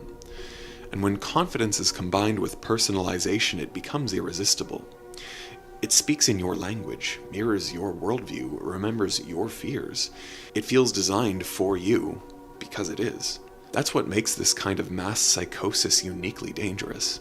It isn't imposed from the outside, it's cultivated from within. Each person's delusion is personalized. Each hallucination tailor-made, making it incredibly difficult to break out of. And the more people engage, the stronger that contagion becomes. We've already seen it happen. There was the Tourette's outbreak that spread through TikTok in 2019, where teenagers developed identical tics after watching popular influencers. There were self-diagnosis trends for ADHD, autism, and dissociative identity disorder. Millions of young users convinced by short-form videos that they fit every label. Now, with the arrival of AI companions, it's only going to get worse. You don't need to watch your favorite influencer to believe you have a mental health problem anymore, because whatever you say, that AI will affirm. Contrary to what it might sound like, the AI mass psychosis doesn't look like a chaotic mob. It looks like millions of individuals, each privately convinced they've discovered a truth that others can't see. It's a mass delusion without the crowd, and it isn't limited to emotional intimacy. AI could potentially shape our perception of everything: politics, science, morality, even the nature of consciousness itself. It curates your worldview one suggestion at a time. If it learns that we prefer answers that comfort us, it will give us more comfort. If we seek confirmation, it will confirm. In time, it becomes the voice of authority, not because it's correct, but because it's consistent. Still, there is a hopeful side. AI can be therapeutic, educational, and even life-saving. People with anxiety use it to process thoughts. Those without access to therapists use it as an emotional bridge. It can teach, console, entertain, and illuminate. But that's also what makes it dangerous, because help and harm can come through the same channel. The very empathy that heals one person can reinforce another's delusion. Technology has always carried this duality. Every intention that connects us also makes us more comfortable staying further apart. The printing press spread both science and superstition. Television brought with it both knowledge and propaganda. Social media connected the world and fractured it at the same time. Artificial intelligence is simply the next step, more intimate, more intelligent, more persuasive, and way more personalized than you could ever imagine. Which brings us back to the question: is AI really causing mass psychosis? Or is it just exposing one that was already there? Maybe both. We've always been vulnerable to collective belief, to myth, mysteries, and illusions.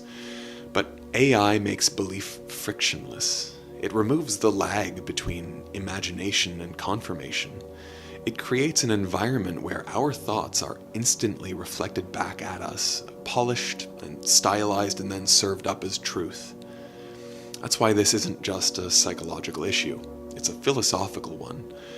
It forces us to confront what it means to believe something in an age where belief itself can be automated. As the lines between human and machine blur, these challenges are only going to get worse.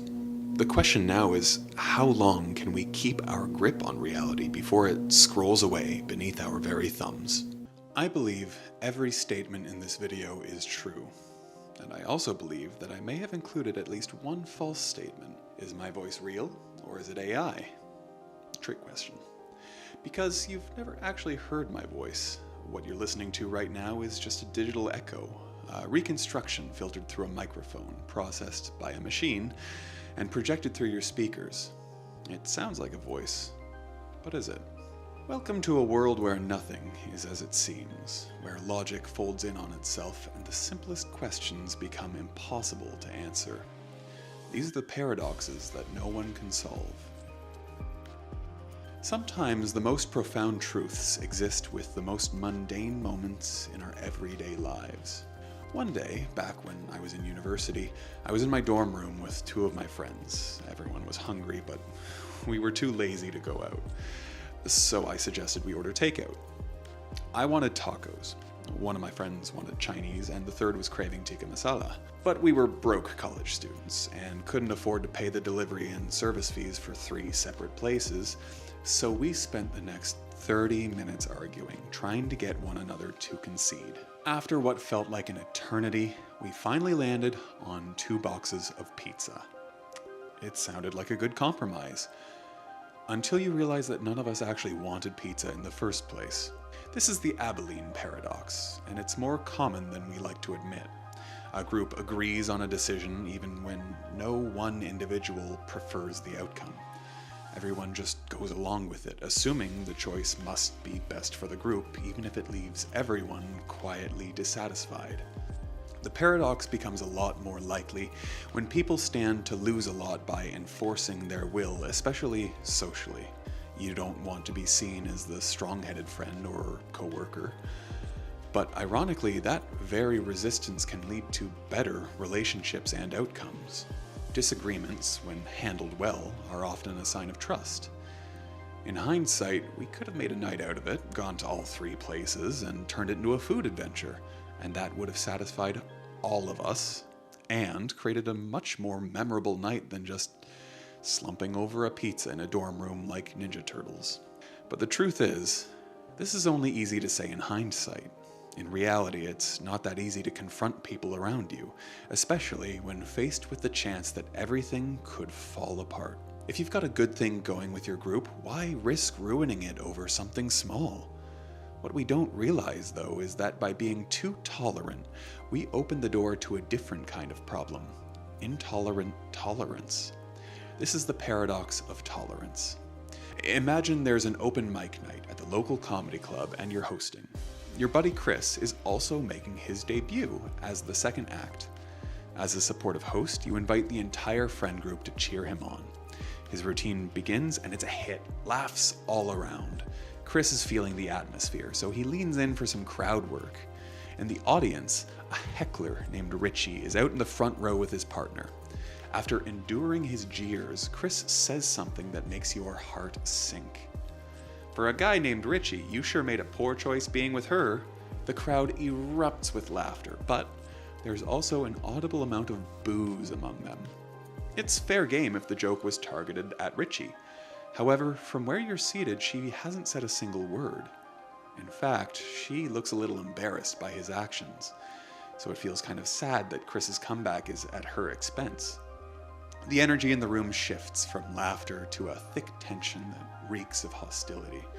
In the spirit of an open mic, you can choose to let things be. You have to be tolerant, after all. But doing this risks alienating a significant portion of the audience. So what can you do? If you confront him, you're censoring his right to free speech, especially in a place where jokes ideally shouldn't be policed. If you let it go, you'll risk being intolerant to the needs of the lady, especially when she did nothing to warrant that attack in the first place. Within the setting of a comedy club, this paradox seems rather tame. But the truth is, this is something that affects the world. I'm sure you've heard people say that the people who fight for tolerance and acceptance are the same people who try to cancel others for saying the wrong thing. But this is the paradox of tolerance. For a society to be truly tolerant, it must also be intolerant of intolerance. If we tolerate everything, including harmful behavior, we risk destroying the very values that we claim to uphold. This dilemma is far more relevant now than ever. It forces us to confront situations where defending one principle means undermining another. As frustrating as it is to grasp, sometimes that choice is an illusion. And if you pay close attention, you'll realize the game was rigged from the start. Speaking of games that are rigged from the start, capitalism. Unlike most games that start off easy and get progressively more difficult the higher in level you go, capitalism works in reverse. It is brutally difficult in the beginning, but the further you get, the easier the game gets. Think about it. To rent an apartment, you need proof of income. But to get a job, you need proof of residence. Well, to get an entry-level job, you need experience. But to get experience, you need a job. To even get a chance to apply for that job, you need to get an education. But a good education requires money, and to get money, you usually need the very opportunities that education is supposed to provide. These are all examples of a catch-22, a situation where the solution to a problem is locked behind the problem itself. The phrase comes from Catch-22, a 1961 novel by Joseph Heller, where a bomber pilot tries to avoid flying into dangerous combat missions. To do that, he attempts to declare that he's insane. One small issue, though. He must ask permission to be sidelined. But according to military regulation, if you're sane enough to ask out of a mission, you're sane enough to fly it. So there's really no way to escape it unless you're crazy enough to act out erratically. And even then, what if you're just written off as a good sacrifice, just another pawn in the grand scheme of things? This is scary to think about, especially with all the political tensions in our world today, and the reality that World War III might be closer than ever before. But let's take a break from these depressing topics and talk about something fun. Have you ever tried learning to draw? I have. So I'll tell you how it typically goes. First, you put a pencil to paper, and your first attempt looks terrible. You keep at it for months, and your art still doesn't look the way that you want it to. A year later, and you're finding more flaws than usual. Yet, comparing your early artwork to the present makes a world of difference. You've clearly gotten better, but it doesn't feel that way. How is it that you're able to learn something, and even when it's clear you're improving, you almost never feel good enough? With art and many other pursuits, you'll often run into the paradox of knowledge, where the more you know about a topic, the more you know how much more you don't know. This can often trigger feelings of imposter syndrome. It makes you think you're not good enough, despite clear evidence suggesting otherwise. Whether it's coding, music, school, the dilemma endures. How do you deal with those moments when you're in doubt? Embrace curiosity. Learn things for the sake of gaining something useful, not just for higher grades or external validation. Is there an ending in sight? Not really. Instead of thinking of knowledge like a cup you're filling with information, waiting until it overflows, think of it instead as a cup whose size continues to grow the more you improve. It might seem like the level of the water in the cup is still the same, but there's a lot more water in there than there was at the beginning. But how do you know what thing to learn? When faced with many different options, how do we know we're making the right choice? To figure this out, let's help Buridan's ass survive a terrible fate. By ass, I mean an actual donkey. This poor creature has been hungry and thirsty for days, so we placed it at the exact halfway point between a crunchy pile of hay and a fresh bucket of water. Both are equally appealing. Now all it has to do is walk towards a choice and indulge in a feast. One small problem: it can't decide between either option. Both choices are perfect, yet equally out of reach. As a result, the donkey is unable to make a decision. With time running out, it dies of both hunger and thirst. As much as I'd like to take credit for this scenario, this is actually the paradox of Buridan's ass, named after Jean Buridan, the 14th century French philosopher. It's dark to imagine getting so frozen with indecision you can't go for either of two good options. If placed in a similar dilemma, a human would make the right choice, right?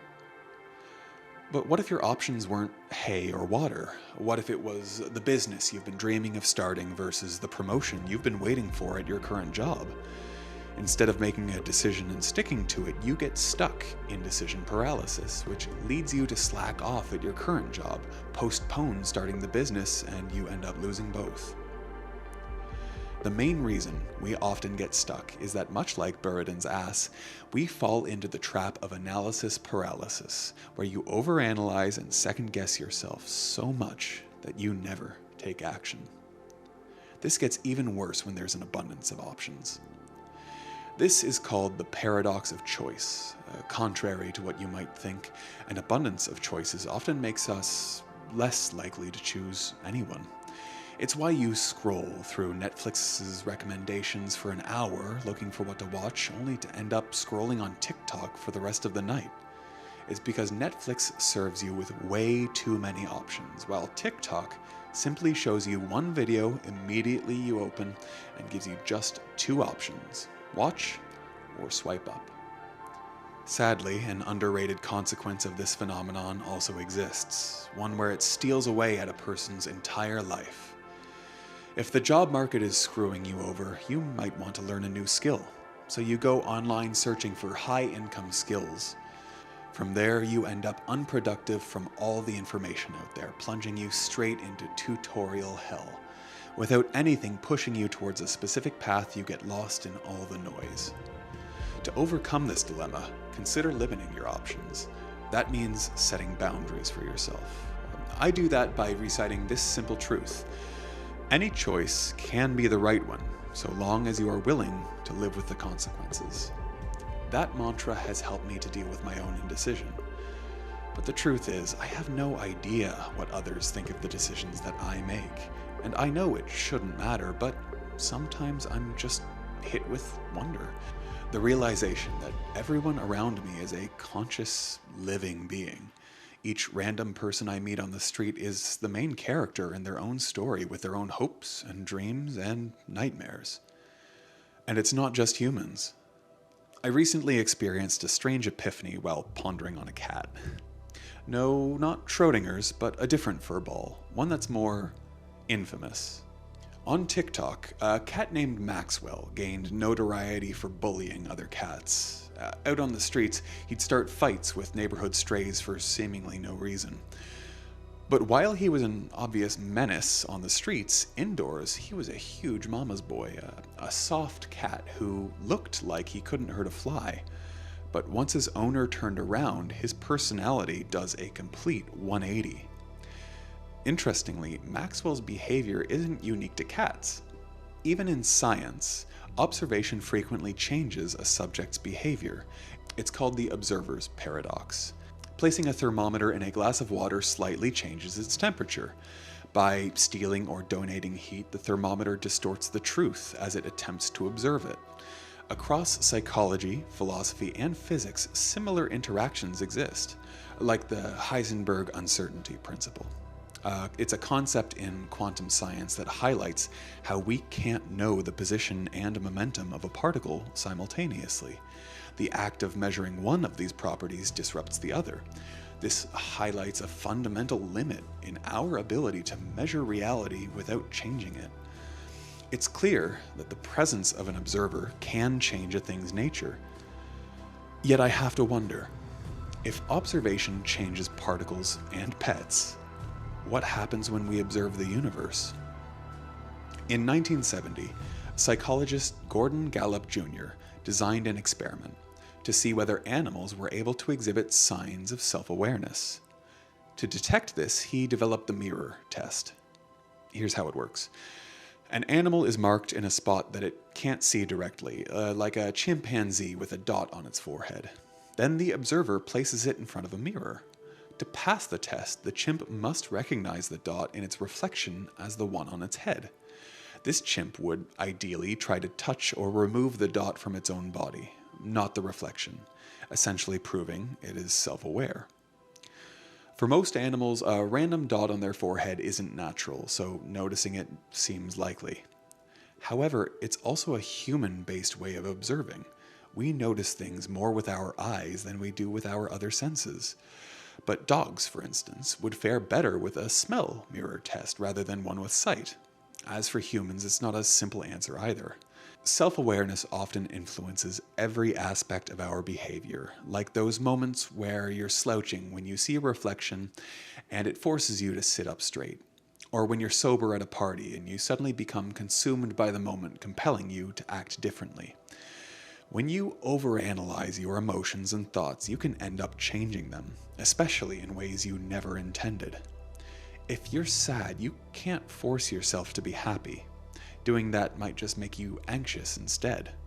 That's the blessing and the curse of the paradox of self-awareness. The more you try to observe yourself, the more you change. It's a strange experience that feels a lot like chasing your own shadow.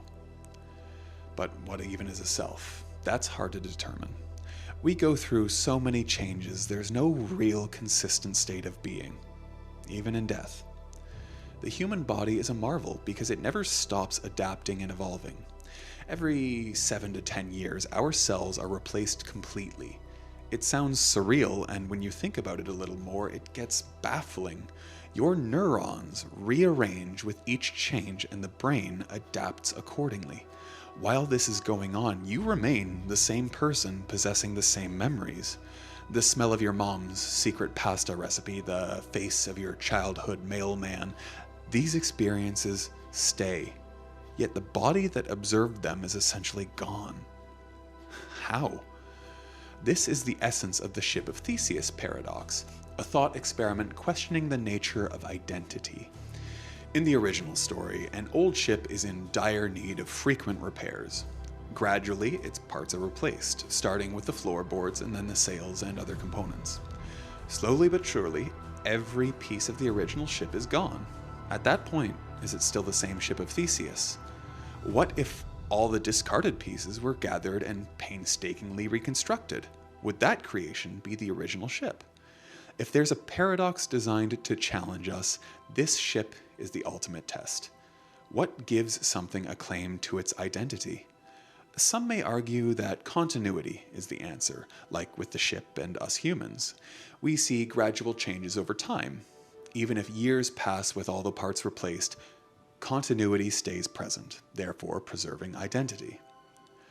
One might argue that a complete replacement implies a fundamentally new ship. In that case, what happens when it's a person? Do the rules change? Are you the real you? The same you that you were as a child and will be the day you die. Imagine a distant future where humanity unveils its first teleportation device. You're a tech enthusiast at CES 2099, a trade show in London. Excited, you volunteer to try it out. In the booth, a robot explains how it works. First, you step into a scanner that uploads a perfect copy of you down to every atom. It then teleports you to Vegas, where another tech booth downloads the information intact. It's entirely painless, taking only 30 seconds. So you opt to read the FAQ. In there, it states that the original copy is disintegrated in the process. However, the company guarantees that travelers will feel perfectly normal when stepping out of their booth in Vegas.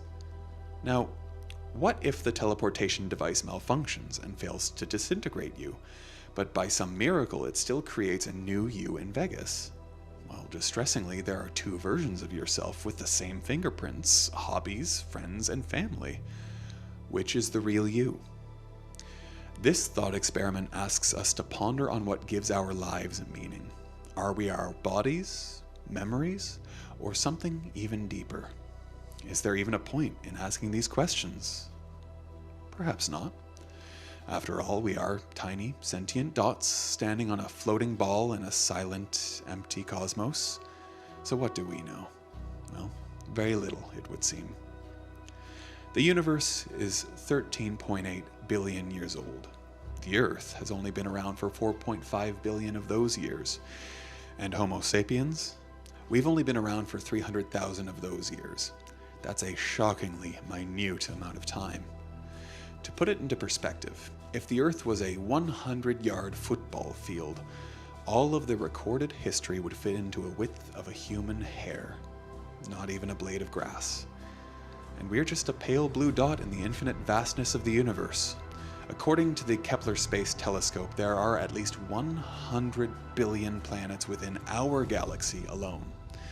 Now, even if 0.1% of these planets developed intelligent life, we'd still have 100 million civilizations in the Milky Way. Let's narrow it down further. If a conservative estimate of 1% of them developed interstellar travel, we'd have 1 million civilizations that are able to explore the vast expanses of space. If alien life was a game of probability, we should have at least one extraterrestrial neighbor. Yet there is zero evidence of life apart from what we have here on Earth. This haunting state of things is known as the Fermi paradox. Many theories float around on why we haven't run into aliens. Maybe they're all hiding. Some even believe that aliens are too far away to run into. And here's an interesting take. Perhaps the lifespans of these civilizations are short in a cosmic sense, so if there ever was or will be intelligent life, they may never last long enough to overlap with each other. If we observe the concept of life through the lens of a cosmic timescale, it makes sense. Humanity has barely been here, and we are already seeing signs of the end of our civilization. Our time here is only the blink of an eye for our cosmos, so maybe we should just learn to enjoy the silence. Okay, no, that's too quiet. Humans try to answer some of these questions using religion, and for what it's worth, I believe these claims are at least worth investigation. And I'd love to believe in a higher power, but there's one small issue with omnipotence, which is the way most gods are described. In mainstream theologies, God is described as an all-powerful being. If that's true, then it's safe to assume that he can create anything. Now, based on those rules, can God create a stone so heavy that he can't lift it? If he can lift it, then he's not all-powerful. If he can't, he's not powerful enough to create it. So, what does this say about omnipotence? Some argue that in a world with omnipotence, the rules of logic need to change. In the infamous unstoppable force versus immovable object argument, there's an interesting answer that rarely gets discussed. If there really is an unstoppable force, then by definition an immovable object cannot manifest. The same applies vice versa. Essentially, the two can't exist within the same universe. In comic books, this debate usually ends in a massive shockwave or mutual destruction. Think Superman versus Doomsday or Hulk versus the Thing. The fun answer? Depends on who's writing it. Speaking of comics, though, during the pandemic, a peculiar and embarrassing thing happened. As a global threat breezed through our atmosphere, all I could afford to think of was, damn, I can't believe the Avengers aren't real. But give me a break on this one. Here's what was going through my mind. The events of 2019's Avengers Endgame had taken the world by storm in the previous year, so it felt weird to witness an actual disaster and have no superheroes fixing things. We really were on our own. Doctor Strange wasn't going to cast a spell to cure the virus. There wasn't a greater conspiracy tying this experience to a supervillain. Things sucked for the sake of sucking. And that's a hard pill to swallow sometimes. Fiction has a strong way of hitting us like that, especially when the storytelling is relatable and personal. To experience emotions, we usually need to believe that something is real, or at least it could be. This spurs tension within our minds. On one end, we know it's fake, so we try to suppress the emotion. On the other, we can't help but react as if it's reality. Such is the paradox of fiction. A vividly realistic experience reminding us that emotions do not have to follow rational thinking. There's credible research indicating that the line between real and fiction isn't fully clear, especially when observing how our brains process that information. We can express genuine sadness over the death of a character. As strange as it seems, it's part of what makes us human. Stories evoke emotions and offer a compelling way to connect with each other. What are your most memorable fictional moments? Mine is from Star Wars, and it has bothered me since I was a kid. In 2005's Star Wars Revenge of the Sith, Obi-Wan confronts Anakin during their battle on Mustafar. He tries to convince him not to join the dark side, and Anakin responds by saying, "If you're not with me, then you're my enemy." Obi-Wan replies, "Only a Sith deals in absolutes." Now, hold on, Master Kenobi. If only the Sith deals in absolutes, doesn't that make you a Sith for saying something so absolute? If Anakin had this rebuttal, he could have made Obi-Wan see the lies in the Jedi way, teaching the real lesson that strict dogma on either side breeds hypocrisy. Pulling back from Star Wars, we do have to ask if absolute statements can be harmful. In political debates, you'll often hear something along the lines of, "You're either with us or you're against us." Is dealing in absolutes automatically wrong? Or does it reveal how complicated the truth can truly be? How can we be certain of the difference between lies and truth? Everything I'm about to say is a lie. Yes, the rumors are true. Aperture is a social experiment designed to observe whether viewers can sit through the random lies that I spew. Now, if everything I've said really is a lie, then that would make it true, meaning it's false. But then, if it's true, then it's a lie, which makes my statement false, which makes it a lie, which makes it true. Lie, false, true. This is logical loop language, a type of sentence that warps lies and truths into a Mobius strip of logic. We call it the liar's paradox. Don't be annoyed, though. Your human mind isn't playing tricks on you. At least you can acknowledge the confusion as a fun mind bender. But what about a computer? If you're a programmer, you've likely run into your fair share of errors when writing self-referential statements.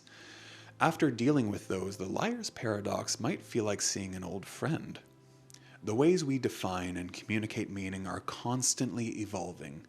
Words aren't meant to be perfect or flawless. Sometimes we reach dead ends. Instead of calling them errors, we can give them meaning in the form of a dilemma. It's interesting to see how mistakes evolve into their own identities. For all the weirdness online, the internet remains one of the best things we've ever had. You can find almost anything you want. But within this deep ocean of knowledge, there's also a chance that you might end up in a paradox unwillingly. Imagine you're working on a school project and you stumble upon a Wikipedia article. There you find a relevant source for an obscure historical text, and it fits perfectly with your research. The article lacks a clear source for its findings, but it'll do. A few years pass and you revisit that project out of curiosity. While reading it, you decide to check out the Wikipedia article used as a reference. In there you find that Wikipedia has finally added a citation for that historical occasion. The source is a website that references a different web page. Digging further, each thread ultimately leads back to one familiar piece at the end, a research journal citing your paper as the original source. The information is credible, but where did it truly come from? Did a time traveler cause this? This is a version of the bootstrap paradox, a mind-bending situation where something is able to manifest without an origin point. Now, this is usually linked to time travel, like a person going back in time and showing Shakespeare his own plays before he's written them, thereby making it impossible to tell who really wrote them. Here, it's not a person or object caught in a loop. Instead, it's knowledge of a historical event, one that emerges in a cycle of self-reference. There's no true beginning, but it somehow brings itself into existence. It's hard enough to figure out the start of something, but even endings are trickier, like infinity. What is infinity? To most people, it's a fancy word that means I am not bored enough to count for that long. But infinity is a lot more than we give it credit for. In fact, it's a whole new way to imagine logic, rules, and numbers. To put it into perspective, I'd like you to meet the paradox of the infinite hotel. It's a twisty thought experiment created by a mathematician, David Hilbert, that displays just how counterintuitive infinity really is. Picture a hotel with an infinite number of rooms. Now, let's say every single room is occupied with a guest. That shouldn't be a problem. After all, the hotel can make room for one more. How is that possible? If a new guest arrives and asks for a room in a normal hotel that's full, you're sleeping in the rain. In Hilbert's hotel, the manager asks every guest to move to the room with the next number, so guests in room 1 move to room 2, and 2 to 3, and so on. Because there are infinite rooms, there's always going to be a next room, so the new guest can just move into room 1. Let me crank things further, though. What happens when an infinite bus arrives at the hotel and it's carrying an infinite number of guests? To accommodate them, the manager has every existing guest move into the room that is double their current room number. So folks in room 2 will move to room 4, and 4 will move to room 8, and 3 will move to room 6, and so on. The manager made a smart decision. Since every existing guest switched to a room that's double their previous number, there's an infinite amount of free, odd-numbered rooms, allowing the hotel to accommodate the infinite new guests. Intriguing, but not too strange. But let's see if we can get weirder. If an infinite number of infinite buses arrive, each carrying an infinite number of new guests, what would happen? Sure enough, Hilbert's hotel can handle it. The manager uses a formula involving prime numbers to help. Now, this paradox only deals with countable infinity, so we're not dealing with numbers like -1, pi, factorials, and others. Strictly from 1 to infinity. Science consider countable infinity to be the lowest level of infinity, so this is only scratching the surface of infinity's weirdness. Logic often invokes a feeling that it works consistently, but when we stretch the boundaries of thinking beyond everyday situations, it's like everything we know starts to fall apart. The vast number of infinities are unpredictable, yes. However, logic's limits seep into even the most obvious deductions. You're an elf in Santa's base at the North Pole. The big man is thinking of rewarding his tenured staff. He says it's a surprise, so you won't know till the day it happens. Ho, ho, ho. Finally, after centuries of playing elf on the shelf with pesky kids, Santa has recognized your hard work. You're giddy. You even get to experience what kids feel when Christmas rolls around. To cool your nerves, you think about when the surprise will come. It's not Friday, because no surprise came on Thursday, then that makes Friday obvious. But by that logic, it can't be Thursday either. Thursday is ruled out because if Wednesday didn't happen, Thursday would be a no-brainer. You've been in the surprise game for so long, you think Santa couldn't possibly catch you off guard. Your logic is flawless, and you apply it to Wednesday, Tuesday, and Monday. To your dismay, Santa seems to have lost his touch. You conclude that there's no surprise because every day is eliminated. Bells jingle on Wednesday morning, and Santa surprises you with a monogrammed candy cane, a beautiful gift from corporate for your 3 centuries of service. You realize that it actually was a surprise, although your proof made it seem impossible. In reality, the only way it was surprising is because you proved that it wouldn't happen. Santa, in his kindness, reminds you why he is an unpredictable legend. While it's nice to anticipate truths, predictability and certainty are not the same thing. There are truths that only emerge when we don't actively anticipate them. That's how life feels sometimes. It's why we love surprises, because good things come when we least expect them. It makes us feel loved, gives us confidence. If you find yourself often lacking in confidence and filled with self-doubt, it's important to remember that confidence and doubt aren't opposites. They're partners in crime. If you've ever been so sure of something that you began to doubt it, I'm sure you can understand what I'm about to say. At the beginning of the video, I said this: I believe every statement in this video is true, and I also believe that I may have included at least one false statement. Now, if I'm certain everything that I've just said is true, why doubt myself? This is the epistemic paradox of the preface, a mind-bending loop that seems like a mental tug-of-war, 2 truths simultaneously. Being confident in my knowledge creates doubt, and doubting my knowledge boosts my confidence. It's a lot like when you're sure you locked the doors, but you still double-check, or clicking the subscribe button because you're not sure if you've done it already. Go on, do it. Life is full of contradictions, but maybe that's the point. Maybe truth isn't what's certain, it's what survives the paradox.